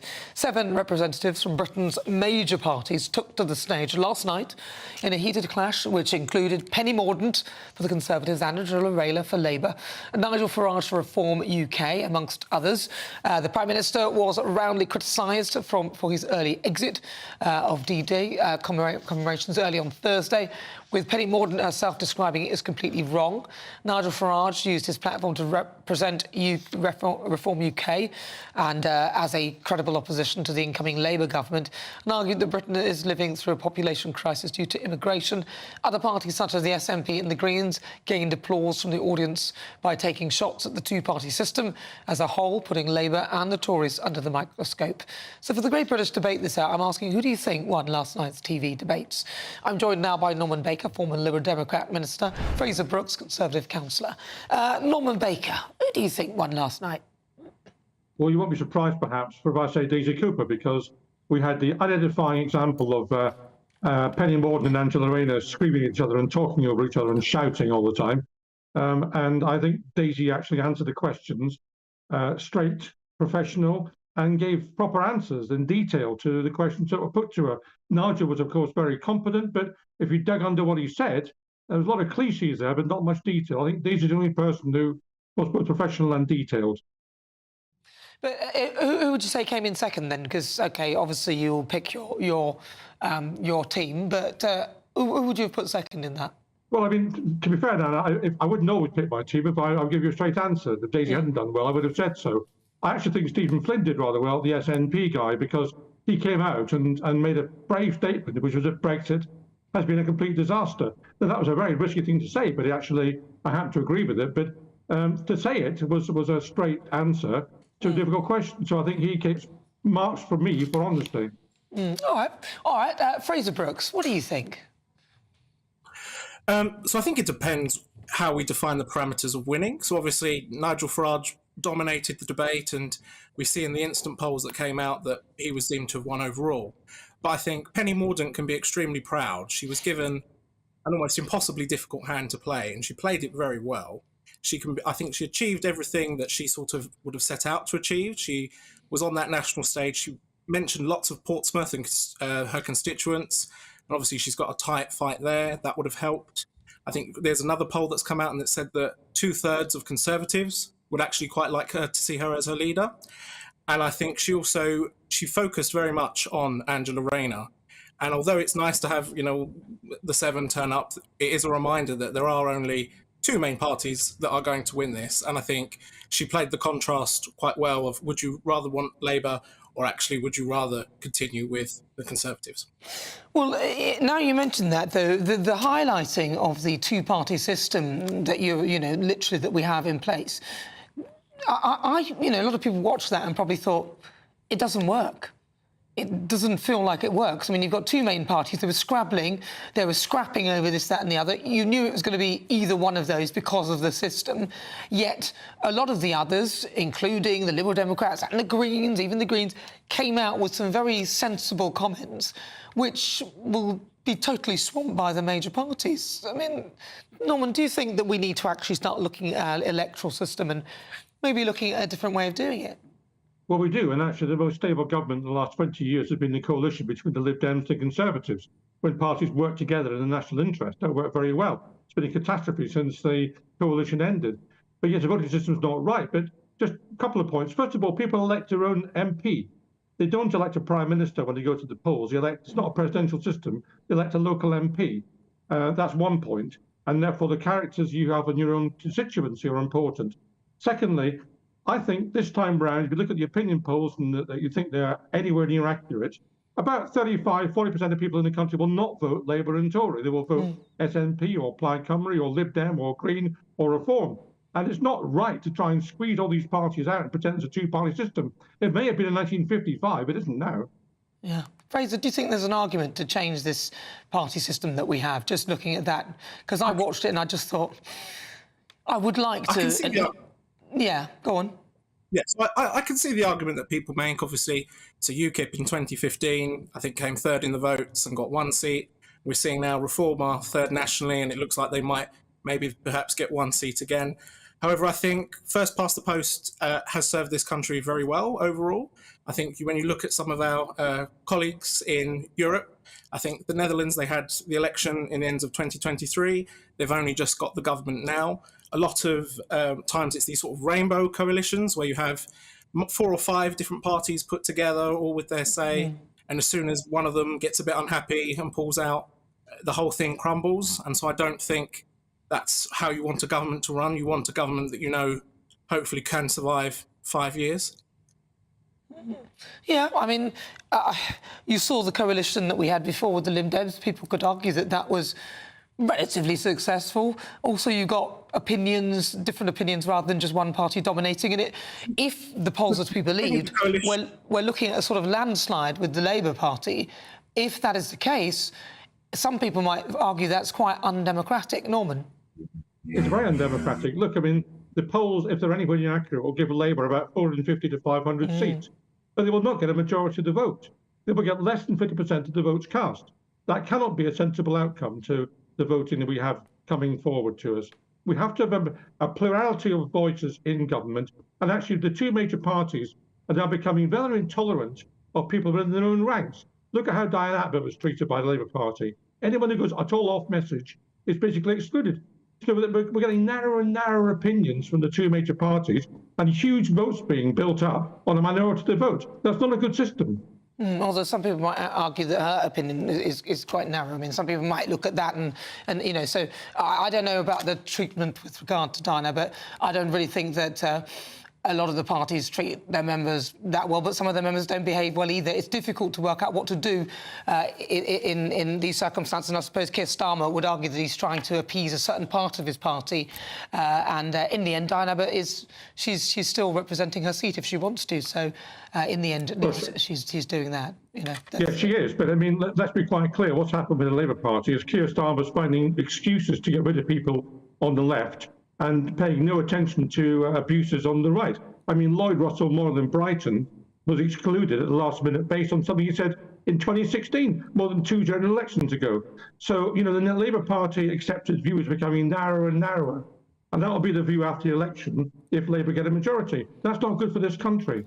Well, I don't know, though. I mean, they accepted Natalie Elphickel, didn't they? They had, you know, I think generally the parties, you know, the electorate will decide whether they're happy with what these parties are doing. And but unfortunately, the point that we're making here is the two-party system doesn't give you much room to choose anything else, and that could be an issue. And looking at the seven-way debate, that was something that a lot of people highlighted looking at it. Listen, thank you very much, Fraser Brooks, Conservative councillor, and also former Liberal Democrat Minister Norman Baker. Really good to talk to you. Wow, what do you think? We went off on a tangent there. gbnews.com/your say. This is GB News. We are Britain's election channel. Coming up, we'll continue with the Great British Debate this hour. I'm asking, who do you think won last night's TV debate? You'll hear the thoughts of my panel, Matthew Lather and Lizzie Cundy. Still to come, my difficult conversation. Andrew Pearce will be here live to talk about his new book, Finding Margaret. But first, let's get your latest news headlines.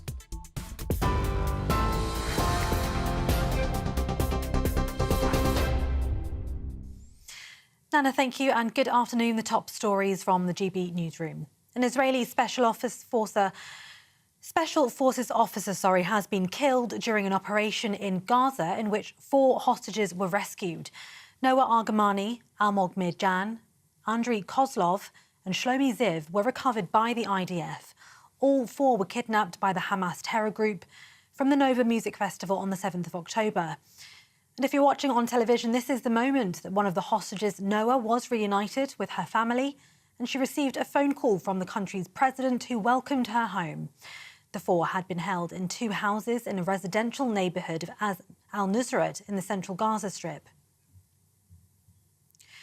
Britain's high streets could be in for a boost, with Labour set to unveil a plan to breathe new life into shopping areas. It's expected to include an overhaul of the business rate system to help high street shops compete with online giants.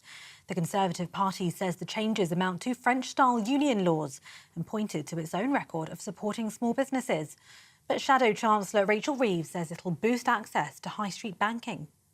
But I'm determined to ensure that our high streets have that chance to thrive and succeed again. And there's some great examples of that already. But we want to reform the business rate system in a way that reduces the costs for small businesses and high streets, ensuring that some of the big multinationals and tech companies pay their fair share. And Michael Mosley's wife says his family will not lose hope as the search for the missing TV doctor continues. An emergency helicopter was seen arriving on the Greek island of Symi as efforts focus on the mountainous terrain where he's believed to have been walking. The 67-year-old was last seen in CCTV footage in the village of Pedi on Wednesday. As the rescue effort continues amid soaring temperatures, one emergency worker says it's a race against time. Mosley's 4 children have also joined their mother to help with the search. And for the latest stories, sign up to GB News Alerts by scanning the QR code on your screen or go to gbnews.com/alerts.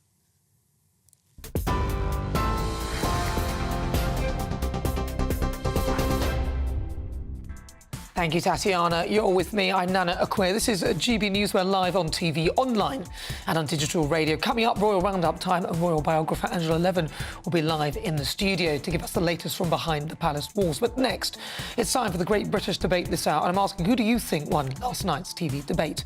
I've got a poll up right now on X asking you that very question. Email gbviews@gbnews.com, or why not get in touch, gbnews.com/your say. Cast your vote now.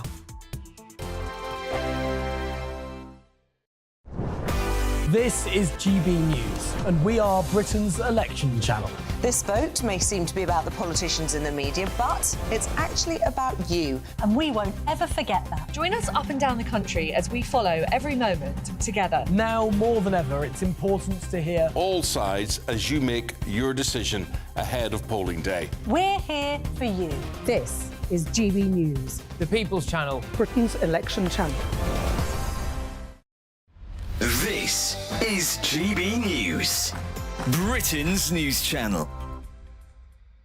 D-Day was shrouded in secrecy. Ken Hay was days away from landing in Normandy and still didn't know what was happening. I don't think we really appreciated what we were going into. Actually, on D-Day, I was on a 30-mile route march, and we see the planes going over and that sort of thing. And we realised that wherever they were going, then we got the news that, in fact, it was Normandy, and we knew we were scheduled for that. He arrived on Juno Beach at Coursieux-sur-Mer a few days after the main assault. The soldiers' role was to push forward into enemy territory. I didn't land on D-Day. I landed shortly after in June. I was in the infantry, so I was a rifleman and I was up the front. While on night patrol on July 7th, his unit was attacked. My brother was a corporal in the same platoon, and he was out with me. He got back. 16 of us out of 30 got back. 5 of us got captured, and 9 got killed. Germans put him to work in a POW camp in Zabas, Poland. With Soviets advancing, the prisoners were forced to march for 1,000 miles. At one point along there, my leg was chopped. I lay down in the snow. If it hadn't been for 2 guys who fell back in the column and picked me up, I'd have just gone to sleep and frozen to death. 2 American tanks turned up on the 22nd of April, Sunday afternoon, and we were liberated. Ken feels pride for the role he played in Normandy and thanks God for keeping him alive. People say, why did you volunteer for the services? It was a completely different atmosphere then. You did your bit. The People's Channel. Hi there, I'm Michelle Dewberry, and I'm going to take a second to tell you all about my show, Dubes & Co. We start off with the issues of the day. We then bring in both sides of the arguments. We get rid of the disrespect. And then you throw me into the mix. And trust me, I'll tell it exactly how it is. And then, of course, the magic ingredient, you at home. We mix it all together, and what have we got? In my opinion, the best debate show in town. Monday to Friday, 6 till 7 on GB News, Britain's news channel.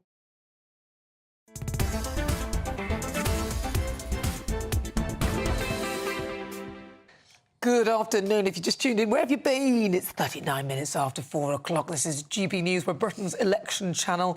I'm Nana Akua, and it's time for the Great British Debate this hour. And I'm asking, who do you think won last night's TV debate? There were 7 representatives from Britain's major parties. They took to the stage last night. It was quite a heated clash. We had Penny Mordaunt, of course, Conservatives, Angela Rayner, Nigel Farage. Who else did we have there? Yeah, lots of them. There are basically 7 of them.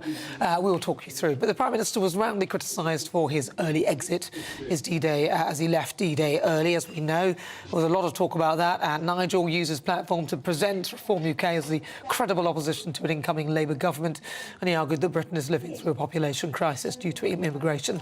Other parties, the SNP, the Greens, Clyde Cymru, they all gained applause from the audience by taking shots at the two-party system as a whole, and Labour and the Tories under the microscope. In particular, you saw the clashes between the two two main parties. So for the Great British Debate this hour, I'm asking who do you think won? Well, joining me now, my panel, author and broadcaster Lizzie Cundy, also former Labour Party advisor Matthew Laza. Lizzie Cundy. Yes.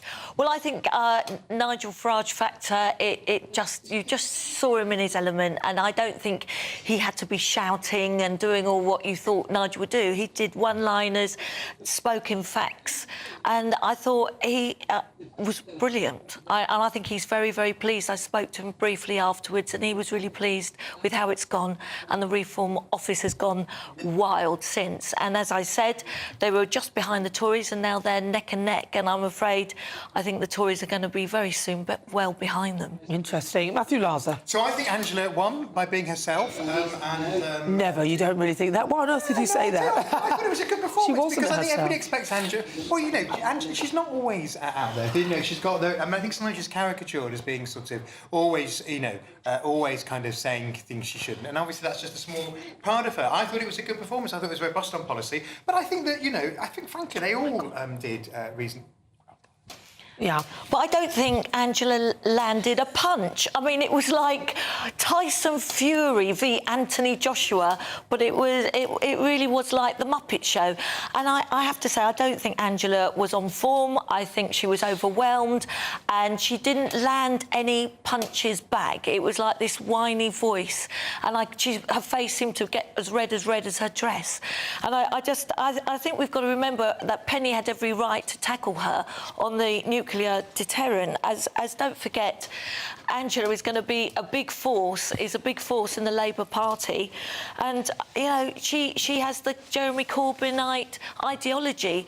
You know, Angela supported Diane Abbott, and we have to remember that. She supported Diane Abbott as a person, not as a. Well, what about Daisy Cooper from the Liberal Democrats? She made some reasonable observations, especially with the two-party system. You know, the system we have at the moment. Yeah, and I think the Liberal Democrats have actually been coming up with some good policies. One of the things that they talked about this week, which is about care, and they talked about water, which there was, and care, and then today they've been talking about a new national park, which the Tories promised in the 2019 manifesto and just forgot about. And what they're doing is ruthlessly appealing to the voters that they're targeting, which tend to be slightly better off in a sort of wave of the south of the country, from the sort of prosperous bits of the southwest through to the southwest London, and they're talking about things that people matter, like, you know, people worrying about selling their house to look after their older parents. So they've actually come up with some detail. So I think from the big two, once the manifestos are out, we need to have some more meat on the bones from both of the parties. What about the SNP? Because it's often when I hear the SNP speak, sometimes they don't seem to like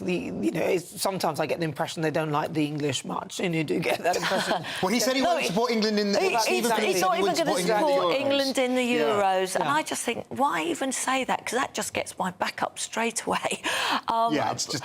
But he got a lot of applause through the debate, and he's a very good speaker. He's a good speaker, and I think they were right to put him up and not put Swinney up, because because Stephen Flynn, who was their spokesperson, who's their leader at Westminster, he's kind of distanced in a sense from the SNP government in Holyrood, because he's not a minister there. He's not directly responsible for. Although obviously it's the same party. So I thought he did a good show. What about Wales, though? Good old Uri Geller. There we go. I was going to say his name. I used to work with him at the BBC. So many names today. And so we were all taught how to say it at the BBC.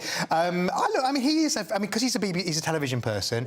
He used to be a television presenter and then a radio presenter in Wales, both in English and in Welsh. He knows what he's doing. He knows, he's not going to put a foot wrong. So I thought it was solid. I don't think there were any standout moments from him. And I thought Claire Denny from the Greens did well, because of course they have this joint leadership structure. A man and a woman. But now that but the net zero policy is a joke, and is not going to work. And this is what I'm worried about. I think the others should have been a bit tougher on the Greens, because there are quite a lot of things that when people think the Greens are nice and cuddly, remember they're about. But I just think Angela. They don't get their down to detail. Angela missed out on a lot of opportunities. They didn't mention Matthew. any of the sort of candidates that the Greens have gone over to the Greens either, which I was surprised that nobody sort of brought that up, because there have been some candidates who've gone there who have questionable. Well, there's actually a Plaid Cymru one just gone in the last couple of hours, who've been liking some very from a group that Michael Gove mentioned in the Commons as not saying some unfavourable things. There were a lot of digs, and I think Nigel came back from it very quick when they said on D-Day that he was doing PR stunts dance, you know, and all of that. And he actually said he was raising money. That's why he was there. That was interesting. Yeah, that was a good one there, wasn't it? Well, listen, let's welcome our great British voices.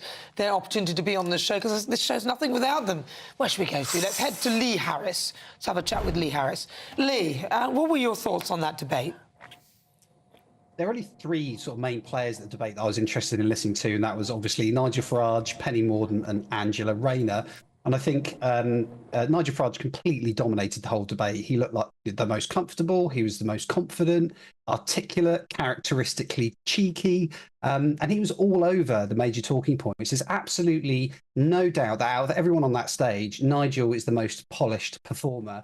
And even though, in my view, the audience seemed openly hostile towards Nigel Farage, it didn't affect him in the slightest. He knows what he says resonates with people watching at home, and he was talking directly to them, and he did that brilliantly. I think Penny Mordaunt did quite well, considering the horrific hospital pass she was handed by Sunak, who, as we all know, disgracefully left the D-Day commemorations early, but she did the right thing and said what happened was wrong. I thought she was authentic, and she robustly held Angela Rayner to account, but she was massively overshadowed by Nigel Farage. I have to disagree with Matthew. I know that happens quite often. In my opinion, Angela Rayner was genuinely terrible. She looked way out of her depth. She can't think on her feet. She repeated scripted attack lines that at points genuinely had absolutely no bearing on the conversation. And I certainly don't think that performance did anything to convince more people to vote Labour. But just to finish on this, I think Nigel Farage was easily the biggest beneficiary of that debate, Nigel Farage and Reform. It was great exposure, and he was able to put the boot into the Tories very effectively. And he was, as Lizzie says, he was in his element. I think it's only a matter of time now before Reform take over the Conservatives in the polls. Well, that's what you think. Some people might argue that the two-party system won't allow that. Thank you very much, Lee Harris. Really good to talk to you. That is Lee Harris. He's my great British voice. Still to come, my difficult conversation. Andrew Pearce will be here live to tell us about his journey to find his own biological mother. Next, Angela Levin will be here to give us the latest from behind the palace walls in Royal Roundup.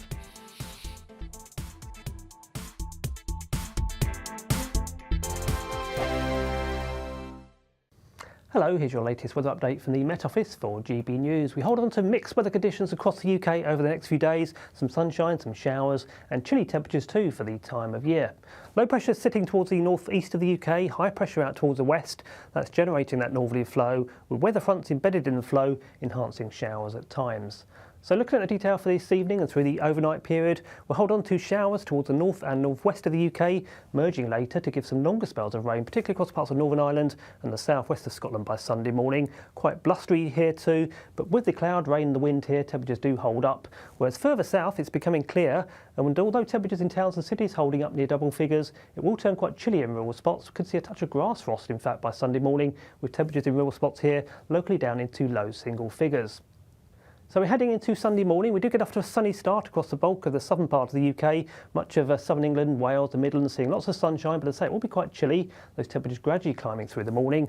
Then we run into an area of cloud and some shower outbreaks of rain across Northern Ireland, northwest England and the southwest of Scotland, with sunshine and showers further northeast across the northeast of Scotland, coupled with quite a gusty north to northwesterly winds. During the remainder of Sunday, cloud will gradually start to push its way south across the UK, so after a sunny start in the south, we will see more in the way of cloud developing here as we head into the afternoon. Those shower outbreaks of rain across Northern Ireland, southwest Scotland, edging into northern England and parts of Wales as we head into the afternoon on Sunday. And we hold on to sunshine and showers further north and northeast towards the northeast of Scotland, and here too quite chilly with that gusty northwesterly wind. Temperatures at best up to 20 Celsius towards the southeast of the UK. Heading into Sunday evening, those showery bursts of rain continue southeastwards into other parts of England and Wales. I think the far south of the UK should stay fine, and we hold on to clearer skies and showers towards the far north of the UK too. As for the start of next week, well, a case of sunshine and showers once again, and temperatures still disappointing for the time of year. If you want your news to be straight talking... This is a nightmare for the Conservatives again. Down to earth. It's not just Nottingham where this is happening, is it? And most importantly, honest. Hard-working, middle-class taxpayers, they'll get the book thrown at them. Then catch me, Martin Daubney, Monday to Friday, 3 till 6 p.m. on GB News, Britain's news channel.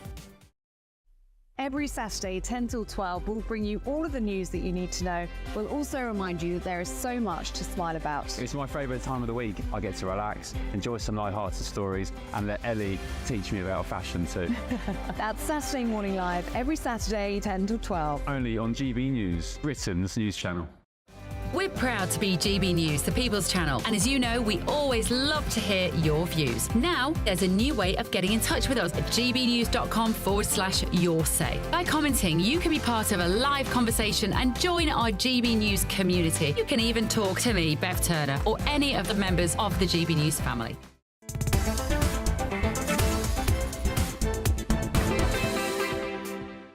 Good afternoon, this is GB News. We are Britain's election channel. I'm Nana Akua, and there's something always something going on in the royal household, and this week has been no different. And every Saturday, I like to give you a rundown, and who better to do so than royal biographer Angela Levin.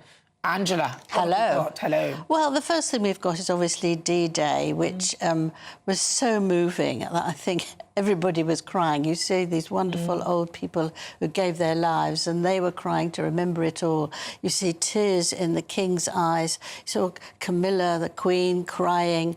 And I think, gosh, you know, actually Britain's maybe opening up, and we're not sort of stiff upper lip all the time anymore.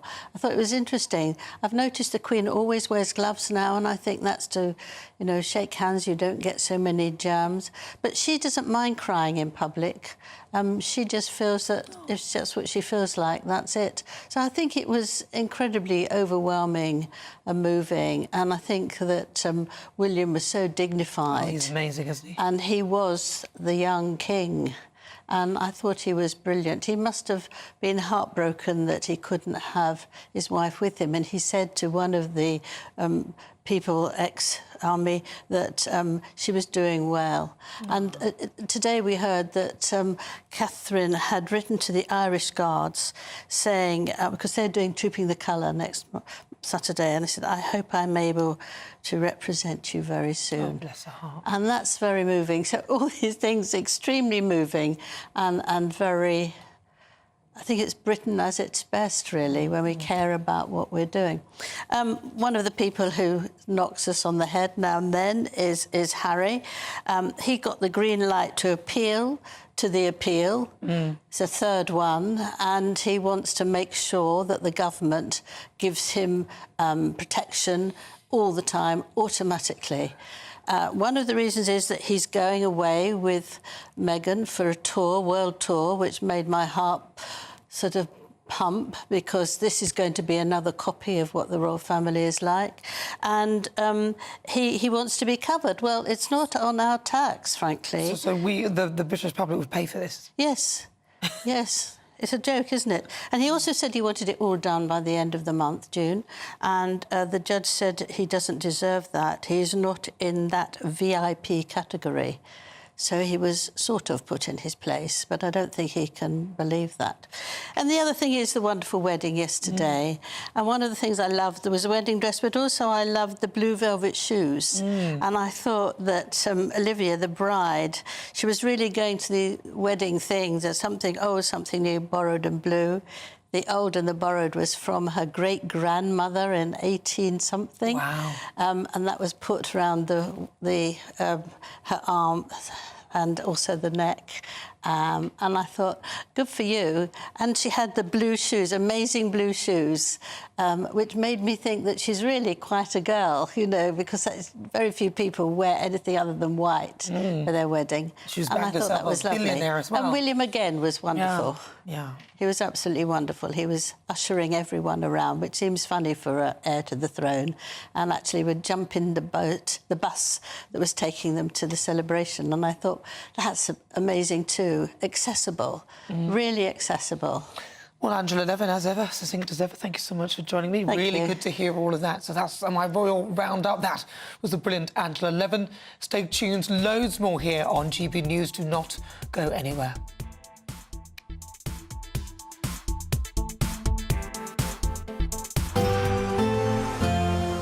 A brighter outlook with Box Solar, sponsors of weather on GB News.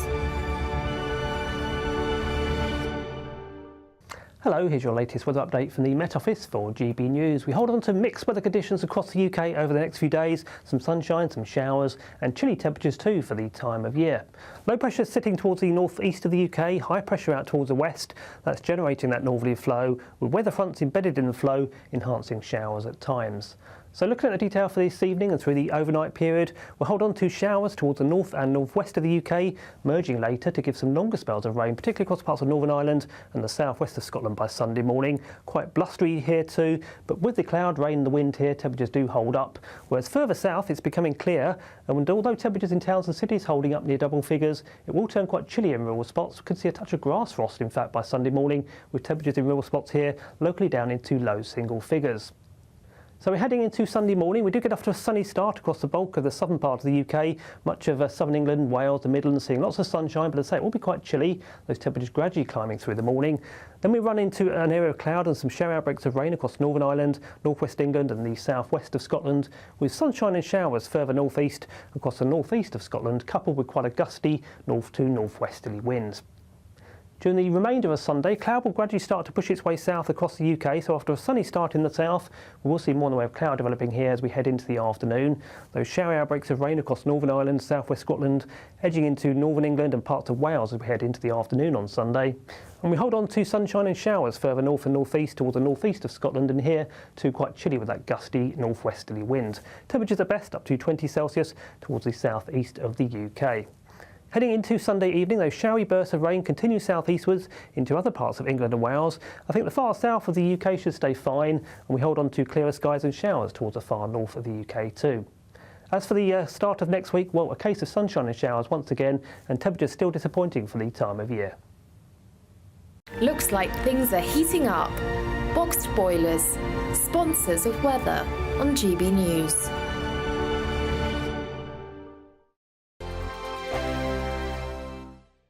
It's our summer spectacular. 3 top prizes that have to be won. There's cash. £15,000 in tax-free cash to spend on anything you like this summer. Plus a brand new iPhone 15 with a set of Apple AirPods. And if that wasn't enough, we'll also treat you to some fun in the sun with £500 to spend at your favourite UK attraction this summer. For another chance to win the iPhone, treats and £15,000 cash, text prize to 63232. Text costs £2 plus 1 standard network rate message, or post your name and number to GB06 PO Box 8690 Derby DE1 9TT. UK only. Entrance must be 18 or over. Lines close at 5 p.m. on the 28th of June. Full terms and privacy notice at gbnews.com/win. Please check the closing time if listening or watching on demand. Good luck. This is GB News and we are Britain's election channel. This vote may seem to be about the politicians in the media, but actually it's about you. And we won't forget that. Join us up and down the country as we follow every moment together. More than ever, it's important to hear all sides as you make your decision ahead of polling day. We're here for you. This is GB News, the People's Channel, Britain's election channel. Hi there, I'm Michelle Dewberry and I'm going to take a second to tell you all about my show, Jubes & Co. We start off with the issues of the day. We then bring in both sides of the argument. We get rid of the disrespect. And then you throw me into the mix. And trust me, I'll tell it exactly how it is. And then, of course, the magic ingredient, you at home. We mix it all together and what have we got, in my opinion, the best debate show in town. Monday to Friday, 6 till 7 on GB News, Britain's news channel. I'm Patrick Christie's. Every weeknight from 9, I bring you 2 hours of unmissable, explosive debate and headline-grabbing interviews. What impact has that had? We got death threats and the bomb threat and so on. As time passes, she could have said Storm. You made my argument for me. My guest and I tackle the issues that really matter with a sharp take on every story. It went everywhere. Something practical could be done. I can become something different. Patrick Christie's tonight from 9 p.m. only on GB News, Britain's news channel. Are the newspapers getting you down? My wife didn't divorce me that month. Struggling to separate the wheat from the chaff? I know that it's a bit of a circus at the best of times. Well, don't worry, Headliners has got you covered. We'll take the burden of reading the day's news, and if we get depressed, who cares? It's an occupational hazard, frankly. That's Headliners on GB News from 11 p.m. till midnight, and the following morning, 5 till 6 a.m. on GB News, the comedy channel. Nah, just kidding. Britain's news channel.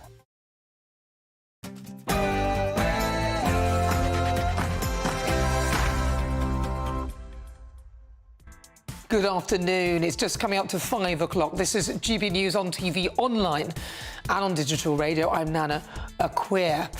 Now, so much going on here on GB News. We've got lots to go. If you want to get in touch, gbnews.com/your say get in touch. But for the next hour, me and my panel will be taking on some of the big topics hitting the headlines right now. Coming up, my difficult conversation. I'm joined by the very familiar face of Andrew Pearce. Yes, he's GB News' Britain's newsroom presenter, and also the Daily Mail. He's an editor at the Daily Mail. He's written about his moving story of finding his birth mother in his memoir, Finding Margaret. Then, for the Great British Debate this hour, I'm asking, are HMRC AI tax spies the way forward? And all of this is warned because HMRC's £80 million supercomputer takes Big Brother surveillance to a completely new level. You will not want to miss the plans with that. Then in clip debate, let's watch the moment. Prolific phone snatcher Sony Stringer snatches a mobile on Blackfriars Bridge. But what happens next? That's the question. We will soon find out. But first, let's get your latest news with Tatiana Sanchez.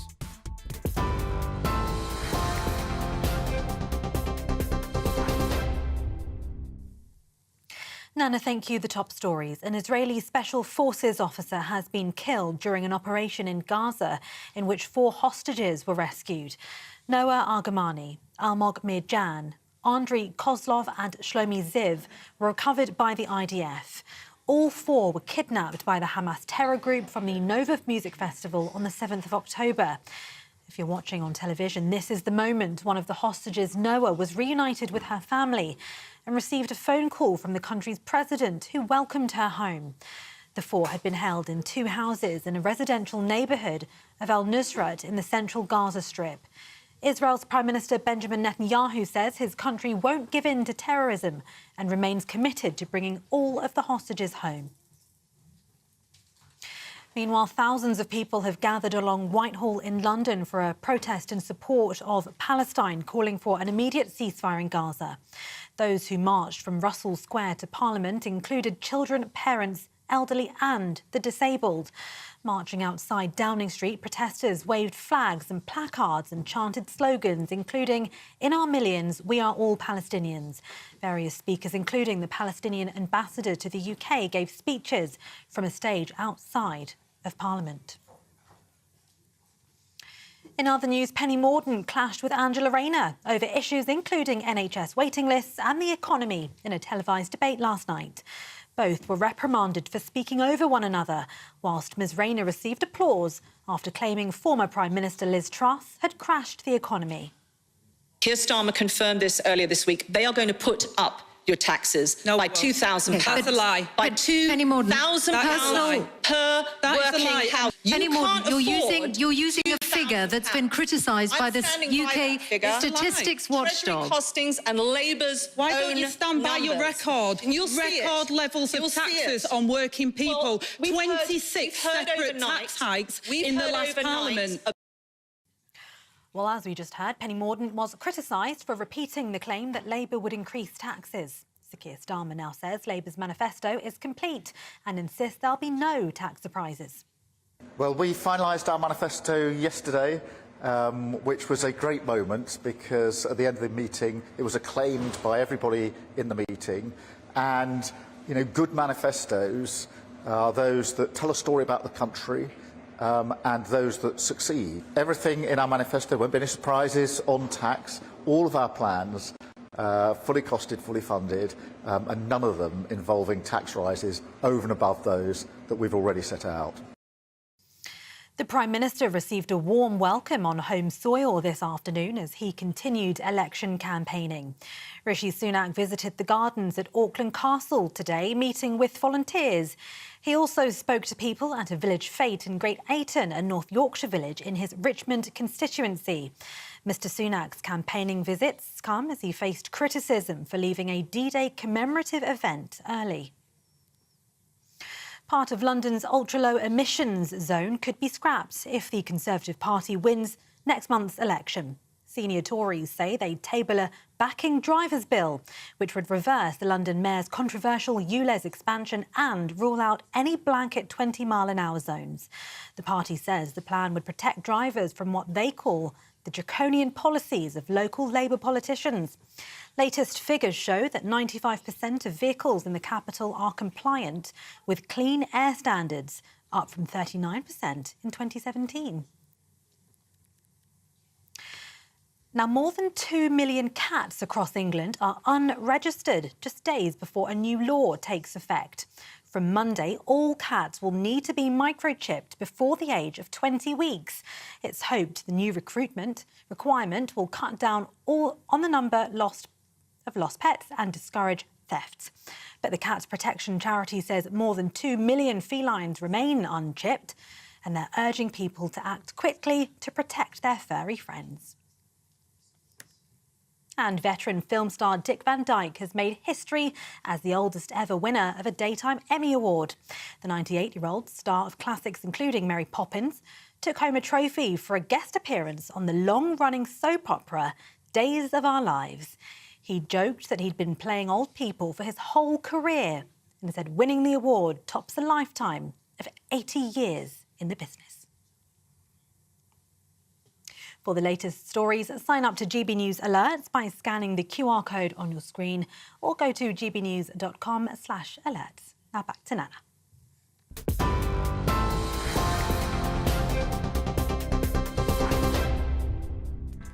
Thank you, Tatiana. This is GB News on TV, online and on digital radio. I'm Nana Akua. And for the next hour, me and my panel will be taking on some of the big topics hitting the headlines right now. This show is all about opinion. It's mine, it's theirs, and of course it's yours. We'll be debating, discussing, and at times we will disagree, but no one will be cancelled. Well, joining me today is broadcaster and economist Lizzie Cundy and also former Labour Party advisor Matthew Larser. Still to come, my difficult conversation now today is with GB News presenter Andrew Pearce. Now, he'll be chatting to us about his latest memoir, Finding Margaret, based on his journey to find his birth mother. Then, for the Great British Debate this hour, I'm asking, are HMRC AI tax spies the way forward? Now, as it's warned that HMRC's £80 million supercomputer takes Big Brother surveillance to a completely new level. It uses artificial intelligence to highlight discrepancies to tax inspectors who then investigate and take action. How do you feel about that? We'll be discussing that. So for the Great British Debate this hour, I'm asking, are HMRC AI tax spies the way forward? As ever, send me your thoughts, post your comments. Visit gbnews.com/your say.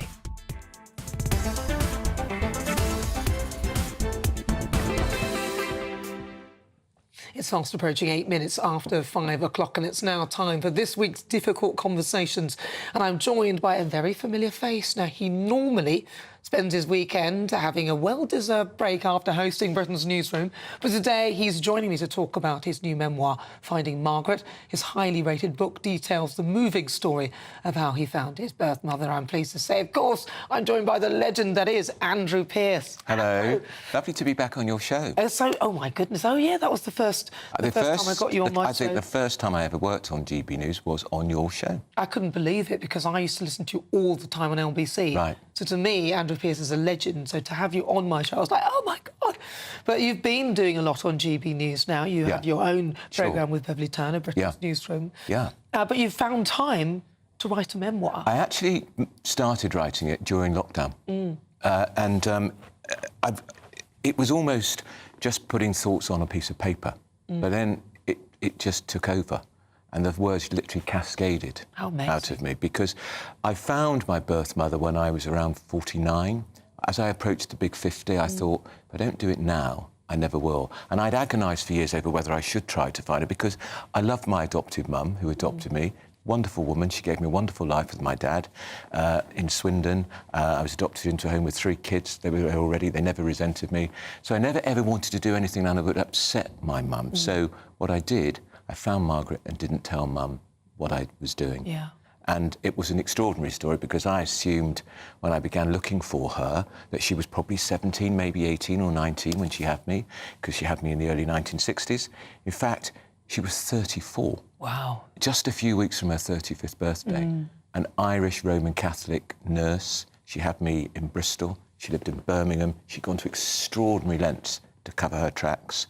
And I was in the orphanage for the best part of 3 years, and she used to visit me regularly because she thought at some point she'd be able to give me a home, but I'm not sure how that was ever plausible because it's the early 1960s and single mothers were the devil incarnate. They really were social pariahs, so it was going to be very difficult for her. So this whole book then explores all of that background, what it was like in the orphanage, bleak and imposing, I can tell you, run by Catholic nuns. The orphanage was in Cheltenham in Gloucestershire, which is where my first newspaper was.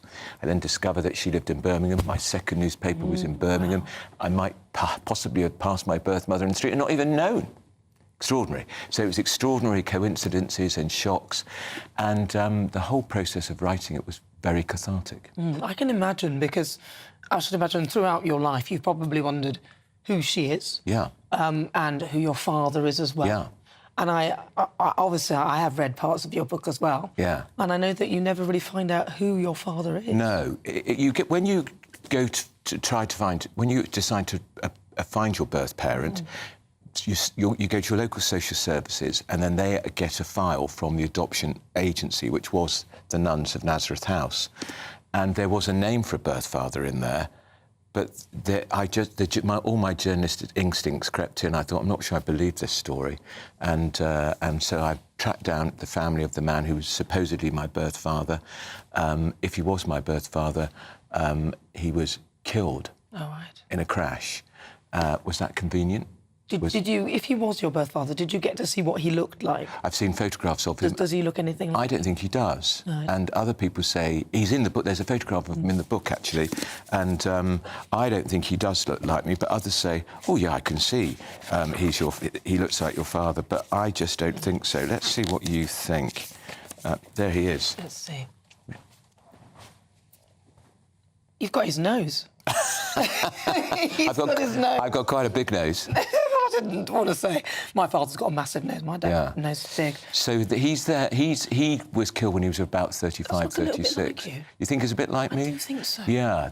He's on the screen for anybody who's looking now. So that's allegedly my birth father, but no evidence. And the nuns in the file said, we have no written evidence that this man is Patrick's father, because I was Patrick when I was born. I was baptised Patrick James Connolly. Single mother, father's name unknown. It's fascinating, isn't it? So talk us through what you can do, because obviously I want people to read the full story. Sure. And I did read the inserts in the Daily Mail, which I thought were, I mean, it just left you wanting more immediately. But then you are an incredible writer, Andrew. What was the very first thing that you did, and then what was the journey to actually meeting your mother? What can you tell us? So,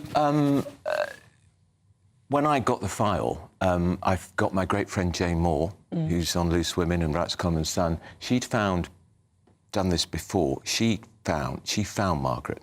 And she found Margaret. It was very difficult to find her because she'd made it very difficult. There were no middle names, no dates of birth, no addresses. All the addresses that she'd given when I was in the orphanage were nursing accommodation because she was a nurse. But anyway, we found her. And then you have this extraordinary moment. You think, oh, my God, I've found this woman. I'm going to go to her home because you take advice from social services. What's the best way to approach her? Do you write her? Don't do that because somebody might open her mail. If you call her up, she hangs up the phone. So send a friendly female face to the front door, which we did. Amanda Patel, who's often been on this station, one of my closest friends. She knocks on the door. I'm in a taxi round the corner, out of sight of the house. Nobody in. Very frustrating because I'm so geared up this. It's such an emotional moment. I just want to see her. And then I'm looking at the back of the cab and I see a dot on the horizon approaching. And it's hundreds of yards away, this dot. And don't know if it's a man or a woman, but I absolutely knew It was my birth feeling mother. there that that's her. I rang Amanda and said, she's on her way. She's walking down. Wow. She said, who is? I said, Margaret. How do you know? I said, because I do. And as she walked... Isn't it odd that you have this... It must be that link is still there. Odd. It's still there. Look, she carried me in her stomach for 9 months. She visited me regularly till I was 2 years old. It must have been incredibly painful for her to give me up and just hand me over. She never had any contact with my parents. And as she walked past the car, I thought, I'm about to turn this woman's life upside down because she's had no contact with me for 45 years. She denied it was her. Then Amanda went back. She said it was her and she would meet me. We met in British Home Stores Cafe in Birmingham City Centre. Not exactly what I'd planned, but that was what she wanted. And we spent an hour together and she didn't ask a single question about my life after the orphanage. That must have been so disappointing that she didn't want to know anything about you. Couldn't work out why she didn't. Was it because it was too difficult for her to accept that the little boy she gave away had a happy life or a terrible life? Was it her way of dealing with it? Was it a diversion? What she did instead was talked about life with the man she married. It was nothing to do with me, never knew anything about me, and the children she had who knew nothing about me. Was she still married to him when she had you? No, I discovered during my research in the book that actually when Margaret decided to give me up for adoption, she then wrote to the nuns to say she was going on a holiday and that she'd be at a different address. In fact, she was going on a honeymoon. She'd met someone while I was in the orphanage. She decided that was a great chance of happiness. I'm glad she did. So she then married him. And imagine she walked down the aisle in her full white finery and they say, does anyone know of any lawful impediment? She had a little boy in an orphanage just 50 miles away. But by giving me up, it meant Betty and George Pierce, I came into their life and they rather fell for this. Apparently I was a tongue-tied, awkward, stubborn child. Oh, not you. Some would say I'm still awkward and stubborn, but I don't think anybody would say I'm tongue-tied. I've certainly made up for lost time. I was very shy as well, apparently, because most of the children in the orphanage were babies because people wanted babies. They didn't want awkward toddlers because they've already got their own characteristics. And, well, you know, you're a mum. I would have taken you and seen you. This one's really cute. Yeah.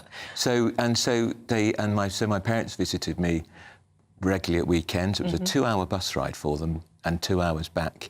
But they set their heart on this little fella, and then they'd been visiting me for about 5 or 6 months, and I'd gone to stay with them in their house in Swindon, and there was an outbreak of something like germ or measles in the orphanage, so I never went back. Oh.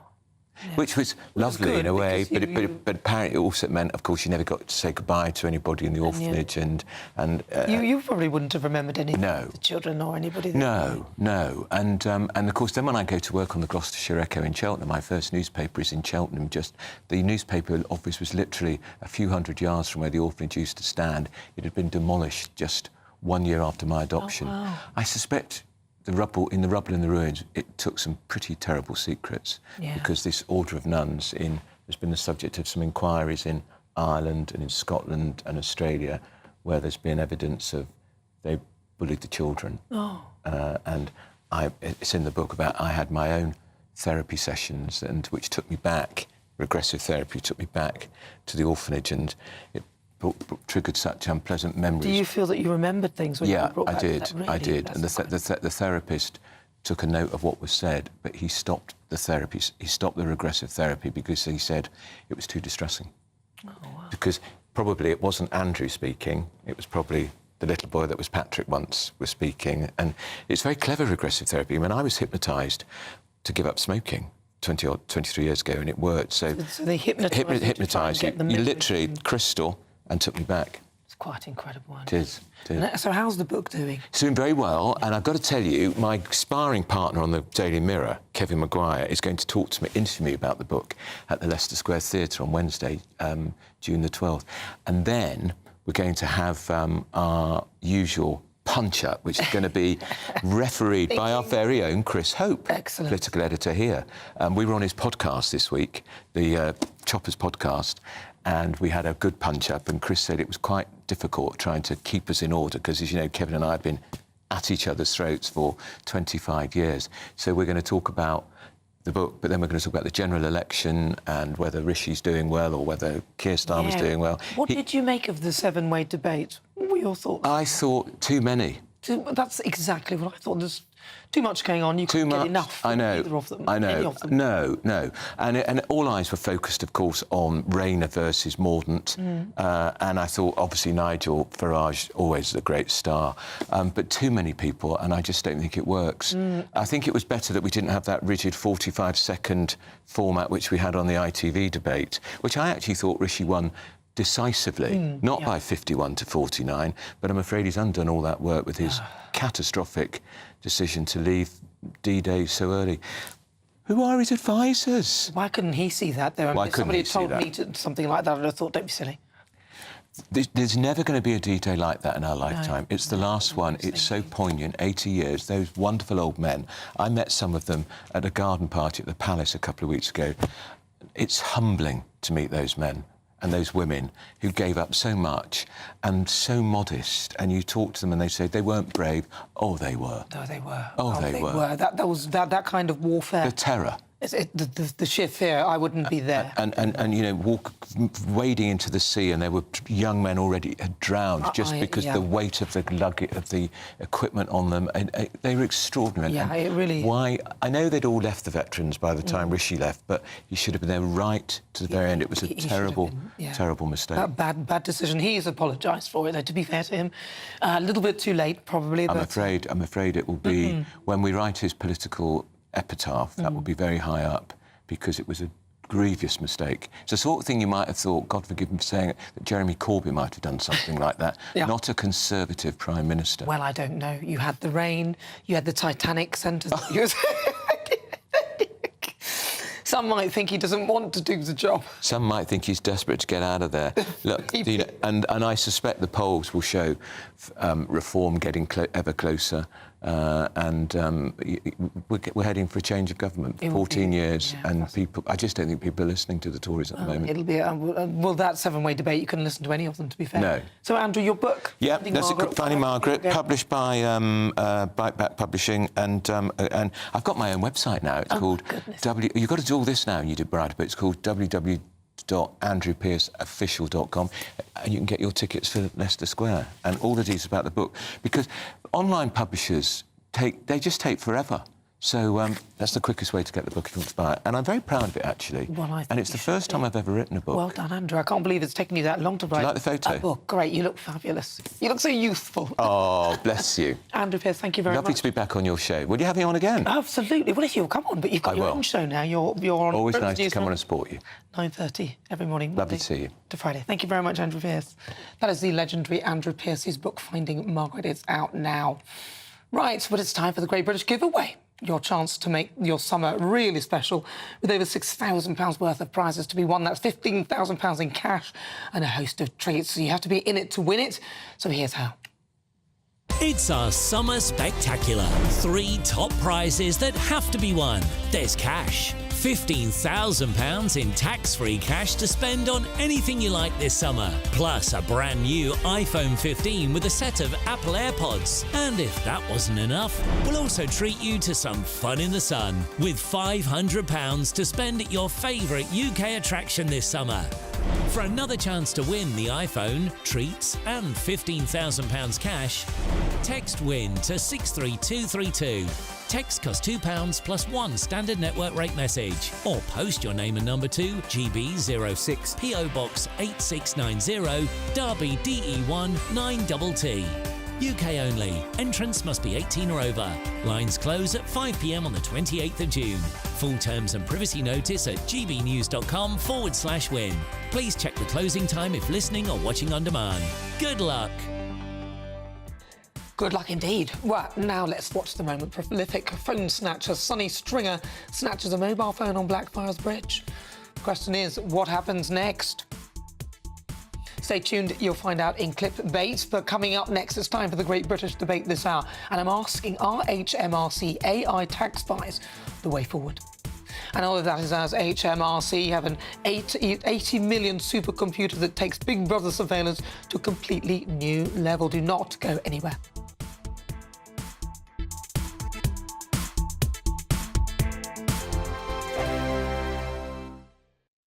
Join me, Neil Oliver, every Sunday night at 6 p.m. on GB News. And if an hour is not nearly enough for you, go to gbnews.com for special extended episodes online every Friday at 9 p.m, where we can truly get into the nitty-gritty of what's going on. GB News, Britain's news channel. Britain's newsroom, weekday mornings from 9:30. I've got a grade 3 astrocytoma brain tumour. Once I was diagnosed, I tried to do my claim with my insurance company and was rejected. They then also cancelled my life insurance and also cancelled my wife's policies as well. And this is Zurich Insurance, John. This is Zurich, and their point was, because you'd had some dizzy spells, which you hadn't told them about, they say dizzy spells equates to brain tumour, which there's no evidence to support that. I was with King's College Hospital. They ignored them. King's College Hospital were the experts. And you were expecting £25,000? Yeah, that was a critical illness claim. Critical illness, because you've got a critical illness. Clearly, it couldn't be more critical, could it? No. Michelle, you've got a lovely, poorly husband, and you're also worrying about paying the bills and what the future holds. Yeah. What impact is this having on you on a day-to-day basis? I try not to think too much about the future because it does upset me. I'm kind of thinking, when John does go, I'm left with a mortgage to pay and 2 young children. How old are your kids? 5 and 3. Right. Yeah. So it's incredibly tough. And are you working? I haven't worked since having the children. Right. That's a decision we made when we had children. In the grand scheme of things, this amount of money is a drop in the ocean for a company like Zurich. Yeah, because I think they could make all this go away. I've read some of the statement. Zurich statement. We're sorry to hear of the very difficult circumstances Mr. Rendler's family are experiencing. You're terminally ill, and they're calling that difficult circumstances. The People's Channel. If you want your news to be straight talking... This is a nightmare for the Conservatives again. Down to earth. It's not just Nottingham where this is happening, is it? And most importantly, honest. Hard-working, middle-class taxpayers, they'll get their book thrown at them. Then catch me, Martin Daubney, Monday to Friday, 3 till 6 p.m. on GB News, Britain's news channel. Good afternoon, Britain. Good afternoon, Britain. Weekdays from midday, we bring you the most compelling stories from across the United Kingdom. And why it matters to you. From your doorstep to our inbox. That's right, we want to hear from you. Good afternoon, Britain. Only on GB News, the People's Channel, Britain's news channel.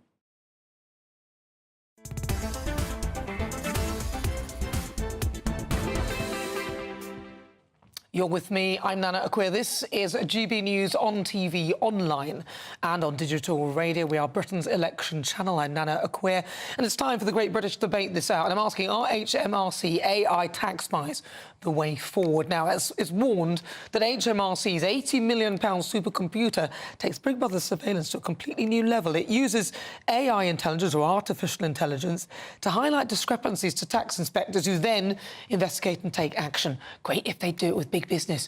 If used successfully, it could create billions of extra pounds for the taxman. So, for the Great British Debate this hour, I'm asking, if this has turned on us, are HMRC AI tax spies the way forward? Well, joining me now is the director and co-founder at Regionally, Justin Urquhart-Stewart, and also former advisor to the Bank of England and HM Treasury, Dr. Roger Gewolb, and also political commentator Anna McGovern. Right, I'm going to start with you. Let's go with you, Justin. What do you think? Are they the way forward? I think any large operation that decides that's going to come out with a nice big new computer with AI and it's going to be flashy and new and be able to solve everything, you know it's not going to work. It doesn't happen like that. They're actually doing it the wrong way around. We have a very, very complicated tax system. What you should be doing is just simplify the tax system and then have the system to actually apply to that, rather than necessarily trying to have a system now which is going to cater for today's taxation, and it's constantly going to change and adjust. Much better to actually go down to actually reduce the tax system. You go to Tolley's Tax Guide, which is a thing that accountant takes to bed every night for some form of excitement, has doubled the number of pages over the past 20 years, and where in fact actually we should be trying to make life a lot simpler. So I'm quite right, the government should be trying to make sure they're getting the fair amount of tax out of everybody.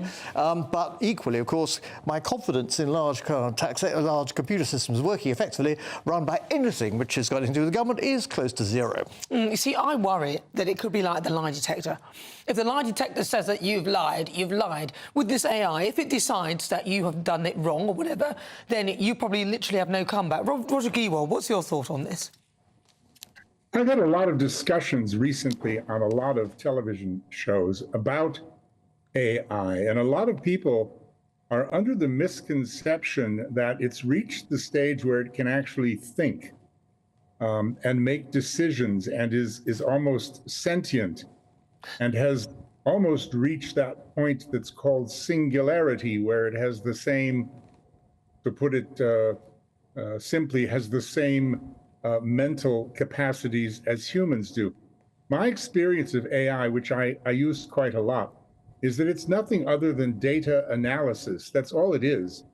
Every time I ask, I have an excellent AI app, and every time I ask it something, it fishes up wonderful data for me. But if I ask it to solve a problem, it's pretty ruddy hopeless. So I think Justin is right. I think that there are several problems with HMRC. Number one, the tax system is indeed unnecessarily, ridiculously complicated. And number two, they have their own bureaucratic inefficiencies, some of which are just ridiculous.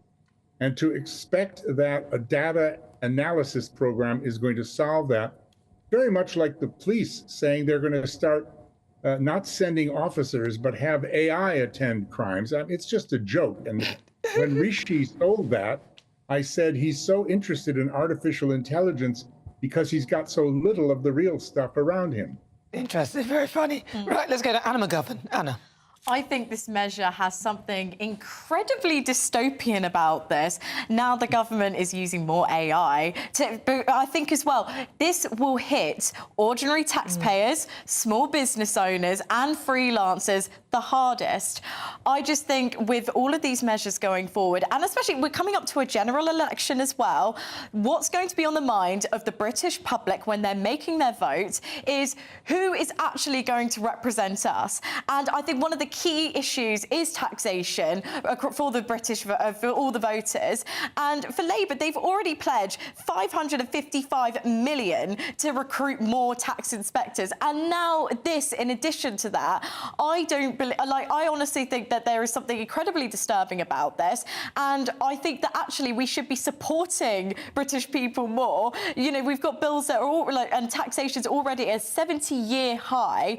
And just the fact that we're introducing a lot more AI into our systems now, I just think there is something incredibly disturbing about this move. Well, some people might argue, though, that it's so complex and actually maybe AI could simplify it in some way and make it slightly more accurate. I mean, this is probably what they're trying to do. Roger, you're shaking your head. AI is not going to simplify it because it can't think up new solutions. All it can do is move data around and give you some suggestions. This is going to be the horizon, especially run by these politicians and people in whom nobody has any confidence at the moment, and nobody wants to go bother voting. They just want this whole circus over as soon as possible. This is going to be the Horizon post office system on steroids. Justin, you're nodding your head, yes? Horizon was going through my mind as well. You just sit there and they're going to say, well, that's what the computer says. Look, heavens defend. Most people in this system have trouble spelling AI. If you think prosecuting a postmaster is one thing, imagine if some HMRC enforcer comes after you based on what this stupid system said. Well, do you know what, Roger? I'll tell the full story in a bit, but the HMRC actually came to me asking me for money that they said I owed them, which I'd already paid them, actually, which they'd added interest on. And then when I tried to explain that I've already paid it, so there's no interest, it was paid on time, the woman argued with me for a while until eventually she went, oh, I see what you mean. Now, I don't know who told her that, but possibly the AI had missed a bit of information on that chain. And I think this is what people are afraid of. And the point that you made, actually, was that it's more likely to go for not the big businesses, Justin. And I'm thinking, surely if they're going to do that, they should be chasing big businesses like Amazon and people like that. Oh, they're the ones who have actually got the strength to try and avoid taxes. And when actually what you should be trying to do is make taxation positive, by which you're actually giving people incentives to say, right, we can give you more help with things like capital gains, we can give you help in terms of investment, things like enterprise investment schemes. So actually it becomes a positive to have. I suppose the general view is, and unfortunately this is what happens in most cases with taxation, it's how much can we get out of people? And you're at the weakest end if you're a smaller business. And bear in mind, the largest group of employers in this country are smaller businesses. We're very good at setting up smaller businesses. We're pretty bad at financing them. But it's the larger corporations, of course, have better, deeper pockets to be able to fight their way through it. If you're running a small business, you try and fight that one, it's very difficult. Well, listen, I've got to say thank you to you guys because we're running out of time. Director and co-founder of Regionally, Justin Stewart, former advisor to the Bank of England and HM Treasury, Dr. Roger Gewolf, also political commentator Anna McGovern. Thank you for your thoughts. What do you think? gbnews.com/your say. Still to come, we'll continue with the Great British Debate this hour. I'm asking, are HMRC AI tax fines the way forward? Both parties are talking about it. You will hear the thoughts of my panel, broadcaster and journalist Lizzie Cundy, also former Labour Party advisor Matthew Laza. But first, let's get your latest news with Tatiana Sanchez.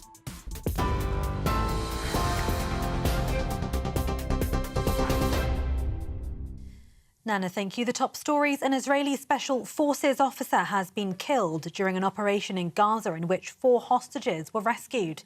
Noah Argamani, Almog Mirjan, Andriy Kozlov and Shlomi Ziv were rescued by the IDF. The 4 had been held in 2 houses in a residential neighbourhood of Al-Nusrat in the central Gaza Strip after having been kidnapped by Hamas on October 7th. If you're watching on TV, this is the moment one of the hostages, Noah, was reunited with her family, and she also received a phone call from the country's president. Well, Israel's Prime Minister Benjamin Netanyahu turned up to the hospital to see the hostages and their families. He has said his country won't give in to terrorism and remains committed to bringing all of the hostages home. Britain's high streets could be in for a boost, with Labour set to unveil a plan to breathe new life into shopping areas. It's expected to include an overhaul of the business rate system to help high street shops compete with online giants. The Conservative Party says the changes amount to French-style union laws and pointed to its own record of supporting small businesses. But Shadow Chancellor Rachel Reeves says it'll boost access to high street banking. But I'm determined to ensure that our high streets have that chance to thrive and succeed again. And there's some great examples of that already. But we want to reform the business rate system in a way that reduces the costs for small businesses and high streets, ensuring that some of the big multinationals and tech companies pay their fair share. The Prime Minister received a warm welcome on home soil this afternoon as he continued campaigning ahead of next month's election. Rishi Sunak visited the gardens at Auckland Castle, where he spent time meeting with volunteers. He also spoke to people at a village fete in Great Ayton, a North Yorkshire village in his Richmond constituency. It comes after Mr Sunak faced criticism for leaving a D-Day memorial event early. And Michael Mosley's wife says his family will not lose hope as the search for the missing TV doctor continues. An emergency helicopter arrived on the Greek island of Symi today as efforts focused on the mountainous terrain where he's believed to have been walking amid very high temperatures.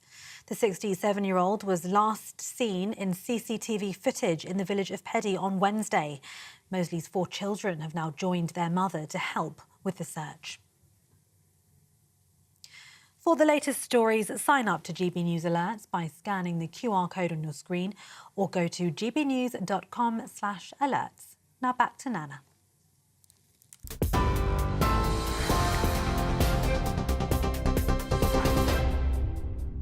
Thank you, Tatiana. Coming up, clickbait. Let's watch the moment. Prolific phone snatcher, Sony Stringer snatches a mobile phone on Blackfriars Bridge. The question is, what happens next? We'll find out soon. Also, we'll continue with the Great British Debate this hour, and I'm asking, is HMRC AI taxifying the way forward?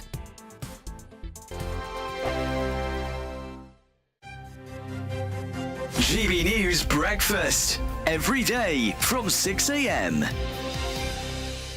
Princess of Wales has said she's excited by a new report on prioritising early childhood, a cause, as we know, that she's closely associated with. Yes, the task force findings claim that the UK could reap £45.5 billion in economic benefits if firms prioritise early childhood. Well, let's talk about this now with our royal correspondent, Cameron Walker. Good morning, Cameron. Good morning. I suppose it's characteristically Catherine, isn't it, to say she doesn't want to distract from this report by sort of people talking about her health. But we should start probably by saying she said she's not feeling well enough to come and talk about this in public, but sort of saying she's watching it, keeping a close eye from behind closed doors. Yeah, absolutely. This should not be seen as a return to work by the Princess of Wales, but I have been told she's A, read the report and B, been briefed on it. But this all stems really from her work when she started being a working member of the royal family, where she was working closely with people suffering from addiction, mental health problems. And what she found is all of these issues tend to stem from a poor start in life, so the first 5 years of a child's life. So in January 2023, she set up Shaping Us, this awareness campaign for the early years. 2 months later, she convened the business task force, so 8 members of big businesses across the UK, and over a generation, that could add, as they claim, more than £40 billion to the UK economy each year. We spoke to Peter Grigg yesterday. He's the chair of Home Starts UK, a charity which supports young families. Let's hear what he said about the Princess's role in this. She's been a real driving force behind the report and everything it's done.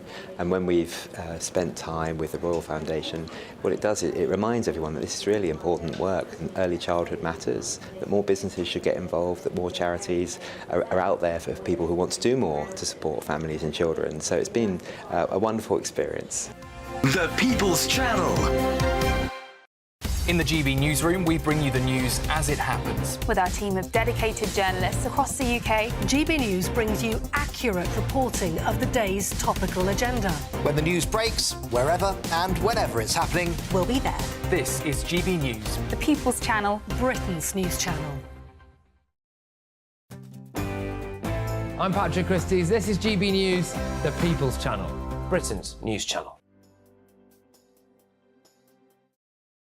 Every Saturday, 10 till 12, we'll bring you all of the news that you need to know. We'll also remind you that there is so much to smile about. It's my favourite time of the week. I get to relax, enjoy some light-hearted stories, and let Ellie teach me about fashion too. That's Saturday Morning Live, every Saturday, 10 till 12. Only on GB News, Britain's news channel. I'm Mark Dolan, and this is GB News, the People's Channel, Britain's news channel.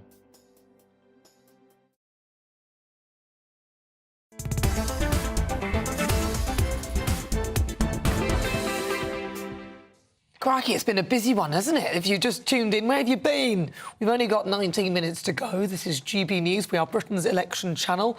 I'm Nana Akua. Welcome. It's time now for the Great British Debate this hour, and I'm asking, are HMRC AI tax spies the way forward? It's warned that HMRC's £80 million supercomputer takes Big Brother surveillance to a completely new level. It uses AI, or artificial intelligence, to highlight discrepancies to tax inspectors who then investigate and take action. And if used successfully, it could create billions of extra pounds for the taxman. But I am hearing the words horizon. So for the Great British Debate this hour, I'm asking, are HMRC AI tax spies the way forward? I'll start with you, Matthew Larser. So I think we need to be careful about the use of AI, and I think you're absolutely right to mention Horizon, which is just one of a whole catalogue of IT foul-ups by government departments, frankly, of all parties, over decade after decade. I do think, though, in the first part of the debate, somebody was saying about 550 extra tax inspectors. Well, that's a good thing. Why? Because at the moment, remember when the HMRC said they weren't going to answer the phone to ordinary taxpayers? I remember so that. Labour's committed that they will at least answer the phone. So the tax inspector sounds scary, but actually it means somebody to help you do your tax return. It's a good thing. And obviously we need to make sure people pay their fair shares. But I think there is a level, we all want everybody to pay the tax that's due, but there's a level of intrusion. So I'm a little bit concerned, but I think they need to use new technology, but with safeguards. Lizzie Cundy. I think this is a real slippery slope. The taxman spying on you. You know, I mean, look, we've seen where computers go wrong. Look at the post office scandal. It frightens me. And, you know, already the tax office employs 66,000 people across the UK. Not to answer the phone. Not to answer the phone. And if you've got a problem, no one does. It's easier getting hold of the Pope, let's be honest. Yes. And if they owe you money, Try getting that back. Good luck with that. Yeah. Good luck with that, let me tell you. Now, this is Big Brother on a completely different level, and it frightens me. And Rachel Reeves pledged $555 million to recruit more tax inspectors on top of that. All that includes people to answer the phone. Yeah, and it's all at our cost of the good old taxpayer, isn't it? Listen, No, I think it's absolutely scandalous and frightening. The issue I have with this is that HMRC would, and they do have some form of AI anyway, and they have their own thing. Yeah, totally. They are constantly making mistakes. I mean, they've asked me for money twice this year on both occasions. They've been completely wrong, and I've had to explain to the woman on the phone, say to her, yeah, but this miracle you got through it. I had to say to her, I had to phone them up, obviously, and waste my time calling them up to say, I don't owe you this. I paid it at the end of the year, and the 31st of January, as requested. And they were saying, oh, no, well, after you've done that, you can pay it. I said, look, no. And they'd added interest on it. I said, I don't owe you any interest. Because you got the money when you meant to, and why have you missed it? Oh, well, you're supposed to phone us up. And then she said, you're supposed to phone us up when you send us money. I said, no, I'm not. You're HMRC. I've got the little slip. I send you the thing. It goes through my accountant. Yeah, but this is so stupid. They're chasing innocent people like you, are making stupid mistakes, and they've got 16 billion each year in tax fraud. So the big negligence. So that's the key thing. I think what they need to do is concentrate on the big fish. You know, when they send out, sometimes you just send out letters for 22p, and it costs more for the stamp than it did for the 22p that was owed in tax. They need to concentrate on people, areas of tax avoidance, and the big fish, and not use AI to try and capture the little one. I know, the little guy. And I would like them to be focusing on that rather than us. But that's the way forward, because there's lots of us, and it's difficult for us to fight. Whereas, as somebody pointed out, the Amazons of this world and have a lot of accountants. Look at the big fish. And good lawyers. They're going to be looking after the freelancers and those that are really struggling. I think this is really unfair, and it's very frightening. Right, well, let's see what Great British Voices think, because this show's nothing without them. Let's welcome our Great British Voices, their opportunity to be on the show and tell us what they think about the topics we're discussing. Let me see how many I've got of you. I think I may have 4 of you. I'm going to start with, where are they? There's no voices. They're not there. They're in my head. I've got voices in my head, Lizzie. No, what are they saying? Right, well, we'll come to the voices in just a moment when they arrive. But yeah, so we were saying AI, is it a yes or no for you for the AI? Because remember, there are positive uses for AI. It's a definite no.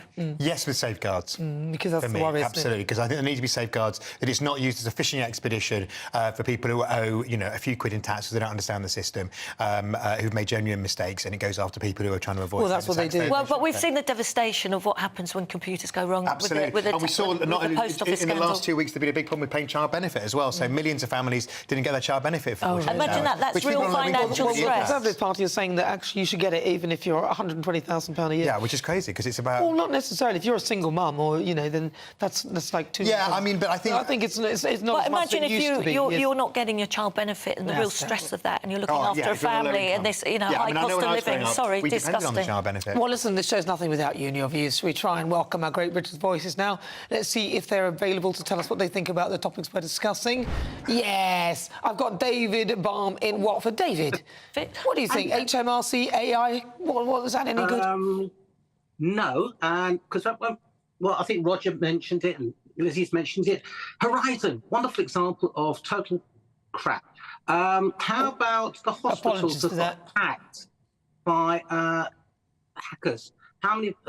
They just said Russia is interfering with the AI already. How safe can our data be if you're already getting hacked from abroad? I think the whole thing, I'm not trying to be a Luddite, but I think they have to go back, look at everything, understand where the failures can be, eradicate those, make sure it's as safe as possible, and then introduce it with more safeguards, but don't keep introducing new systems which are going to fail, and they're going to go, oh dear, we made a mistake, our fault, we're bad. Sorry, it will never happen again. Well, that's what they all say, and it often does. David Balm, thank you very much. Really good to talk to you. That is David Balm. Oh, let's go to Brian Dugan in Solihull. Brian, what do you think? Briefly, we've got about 20 seconds. I thought we only had David. Yeah, I mean, I'm in favour with the caveat. Obviously needs to be safeguards against the kind of abuses and just sheer incompetence that resulted in the Horizon post office scandal. And if it's a means of going after the big, corporations, then I think it's got clear benefits, but not after the little people. OK, thank you very much, Brian. Let's go to... Who should we go to next? Let's see. Oh, Jonathan Jones in Cornwall. Jonathan. Hi, Nana. Haven't seen you for ages. I've been blending some special Rishi tea for you. I'll get it over to you before the election. That's a promise. You keep but saying yeah, that. I'm in favour of the little people. I agree with the other speakers. Cheers. He agrees with the other speakers. Cheers to you, Jonathan Jones, with his tea. I got my tea. And where should we go to now? I think I may have another voice to add one more. And lastly, let's go to Julie Shaw. Julie, are you there? Julie's not there. She's not there. Well, listen, stay tuned. We've got loads more. What are your thoughts? gbnews.com/your say. On the way, my quick fire quiz. But next up, clickbait. Should we have a quick look now? Yes, what happens next? This is Phone Snatcher. But what happens next? All right, stay tuned. That is on the way. Hello, here's your latest weather update from the Met Office for GB News. We hold on to mixed weather conditions across the UK over the next few days. Some sunshine, some showers and chilly temperatures too for the time of year. Low pressure sitting towards the north-east of the UK, high pressure out towards the west. That's generating that northerly flow, with weather fronts embedded in the flow, enhancing showers at times. So looking at the detail for this evening and through the overnight period, we'll hold on to showers towards the north and northwest of the UK, merging later to give some longer spells of rain, particularly across parts of Northern Ireland and the southwest of Scotland by Sunday morning. Quite blustery here too, but with the cloud, rain and the wind here, temperatures do hold up. Whereas further south, it's becoming clear, and although temperatures in towns and cities holding up near double figures, it will turn quite chilly in rural spots. We could see a touch of grass frost, in fact, by Sunday morning, with temperatures in rural spots here locally down into low single figures. So we're heading into Sunday morning. We do get off to a sunny start across the bulk of the southern part of the UK. Much of southern England, Wales, the Midlands, seeing lots of sunshine, but as I say, it will be quite chilly. Those temperatures gradually climbing through the morning. Then we run into an area of cloud and some shower outbreaks of rain across Northern Ireland, northwest England and the southwest of Scotland, with sunshine and showers further northeast across the northeast of Scotland, coupled with quite a gusty north to northwesterly winds. During the remainder of Sunday, cloud will gradually start to push its way south across the UK, so after a sunny start in the south, we will see more in the way of cloud developing here as we head into the afternoon. Those shower outbreaks of rain across Northern Ireland, southwest Scotland, edging into northern England and parts of Wales as we head into the afternoon on Sunday. And we hold on to sunshine and showers further north and northeast towards the northeast of Scotland, and here too quite chilly with that gusty northwesterly wind. Temperatures at best up to 20 Celsius towards the southeast of the UK. Heading into Sunday evening, those showery bursts of rain continue southeastwards into other parts of England and Wales. I think the far south of the UK should stay fine, and we hold on to clearer skies and showers towards the far north of the UK too. As for the start of next week, well, a case of sunshine and showers once again, and temperatures still disappointing for the time of year. This is GB News, and we are Britain's election channel. This vote may seem to be about the politicians and the media, but it's actually about you. We won't forget that. Join us up and down the country as we follow every moment together. More than ever, it's important to hear all sides as you make your decision in the run-up to polling day. This is GB News, the People's Channel. Britain's election channel.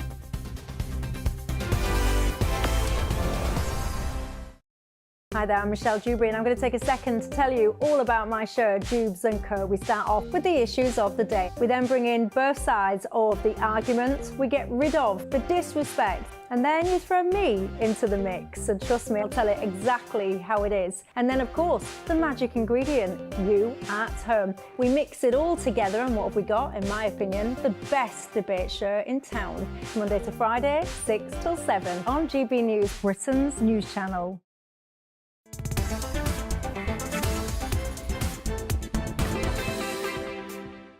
Right, I have been teasing you throughout the show to say what happened next in clickbait and what happened to the prolific phone snatcher, 28-year-old Sonny Stringer from Islington in North London.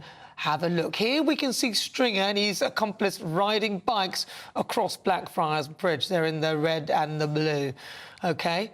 They're soon picked up on security cameras heading into the city, where police on the ground begin to chase, reaching the speeds of above 50 mph. Members of the public are forced to jump out of the way, and sooner or later, Stringer is arrested with 24 mobile phones found on him, and he's now pleaded guilty to 10 thefts and to dangerous driving, alongside driving without insurance.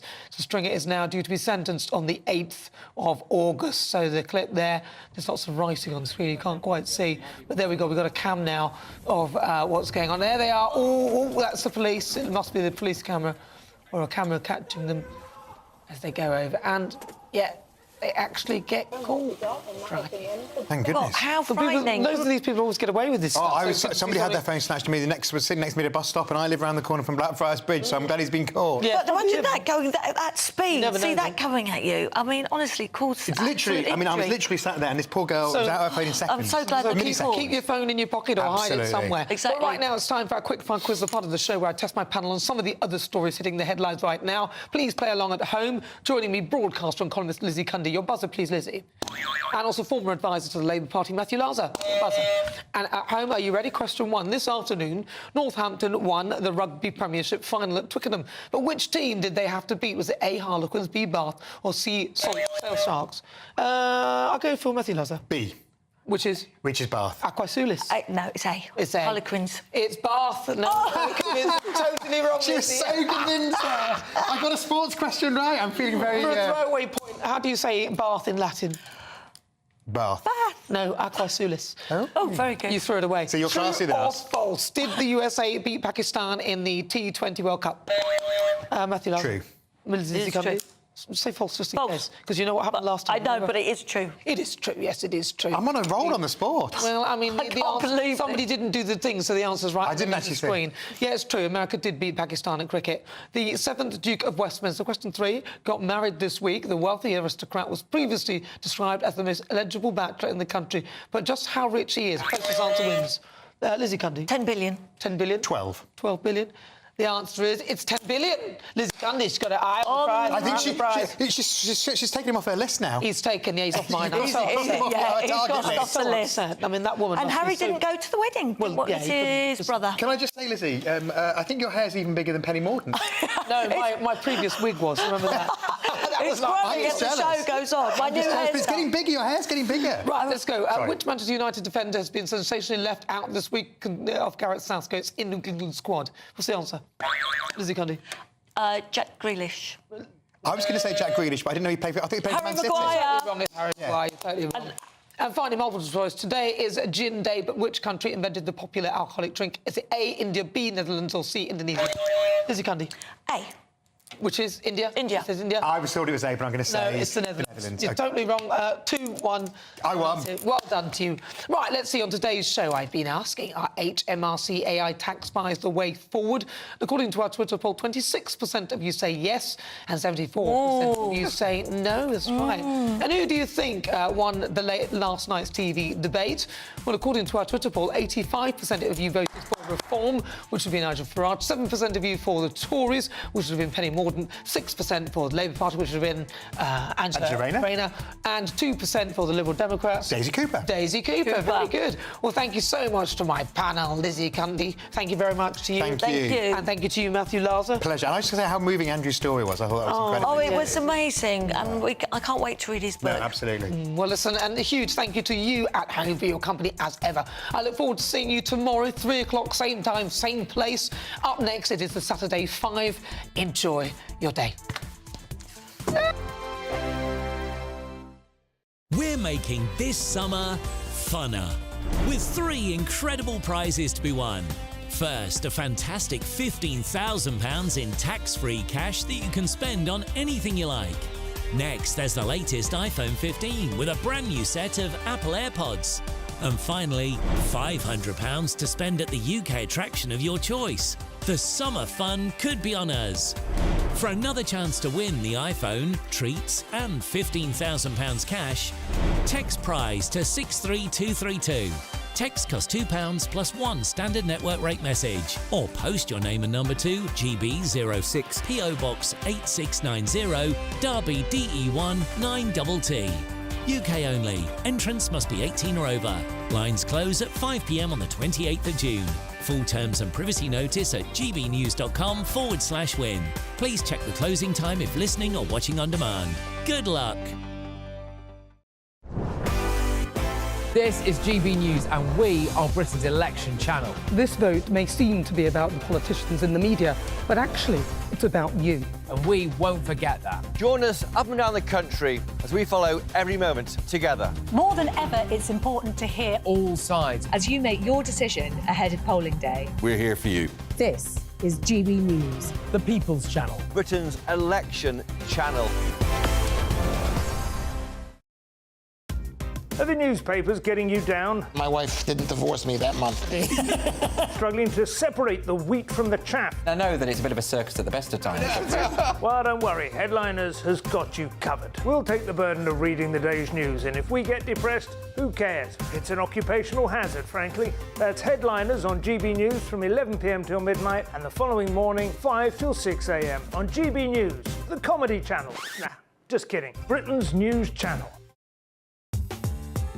I'm Christopher Hope. From pop stars to politicians, I'll interview anybody in a pub who's got a political opinion. Join me every Friday on Spotify, Apple Podcasts, YouTube or gbnews.com, or wherever you get your podcasts. GB News, Britain's election channel. Good afternoon, Britain. Good afternoon, Britain. Weekdays from midday, we bring you the most compelling stories from across the United Kingdom. And why it matters to you. From your doorstep to our inbox. That's right, we want to hear from you. Good afternoon, Britain. Only on GB News, the People's Channel, Britain's news channel. Every Saturday, 10 till 12, we'll bring you all of the news that you need to know. We'll also remind you that there is so much to smile about. It's my favourite time of the week. I get to relax, enjoy some light-hearted stories, and let Ellie teach me about fashion too. That's Saturday Morning Live, every Saturday, 10 till 12. Only on GB News, Britain's news channel.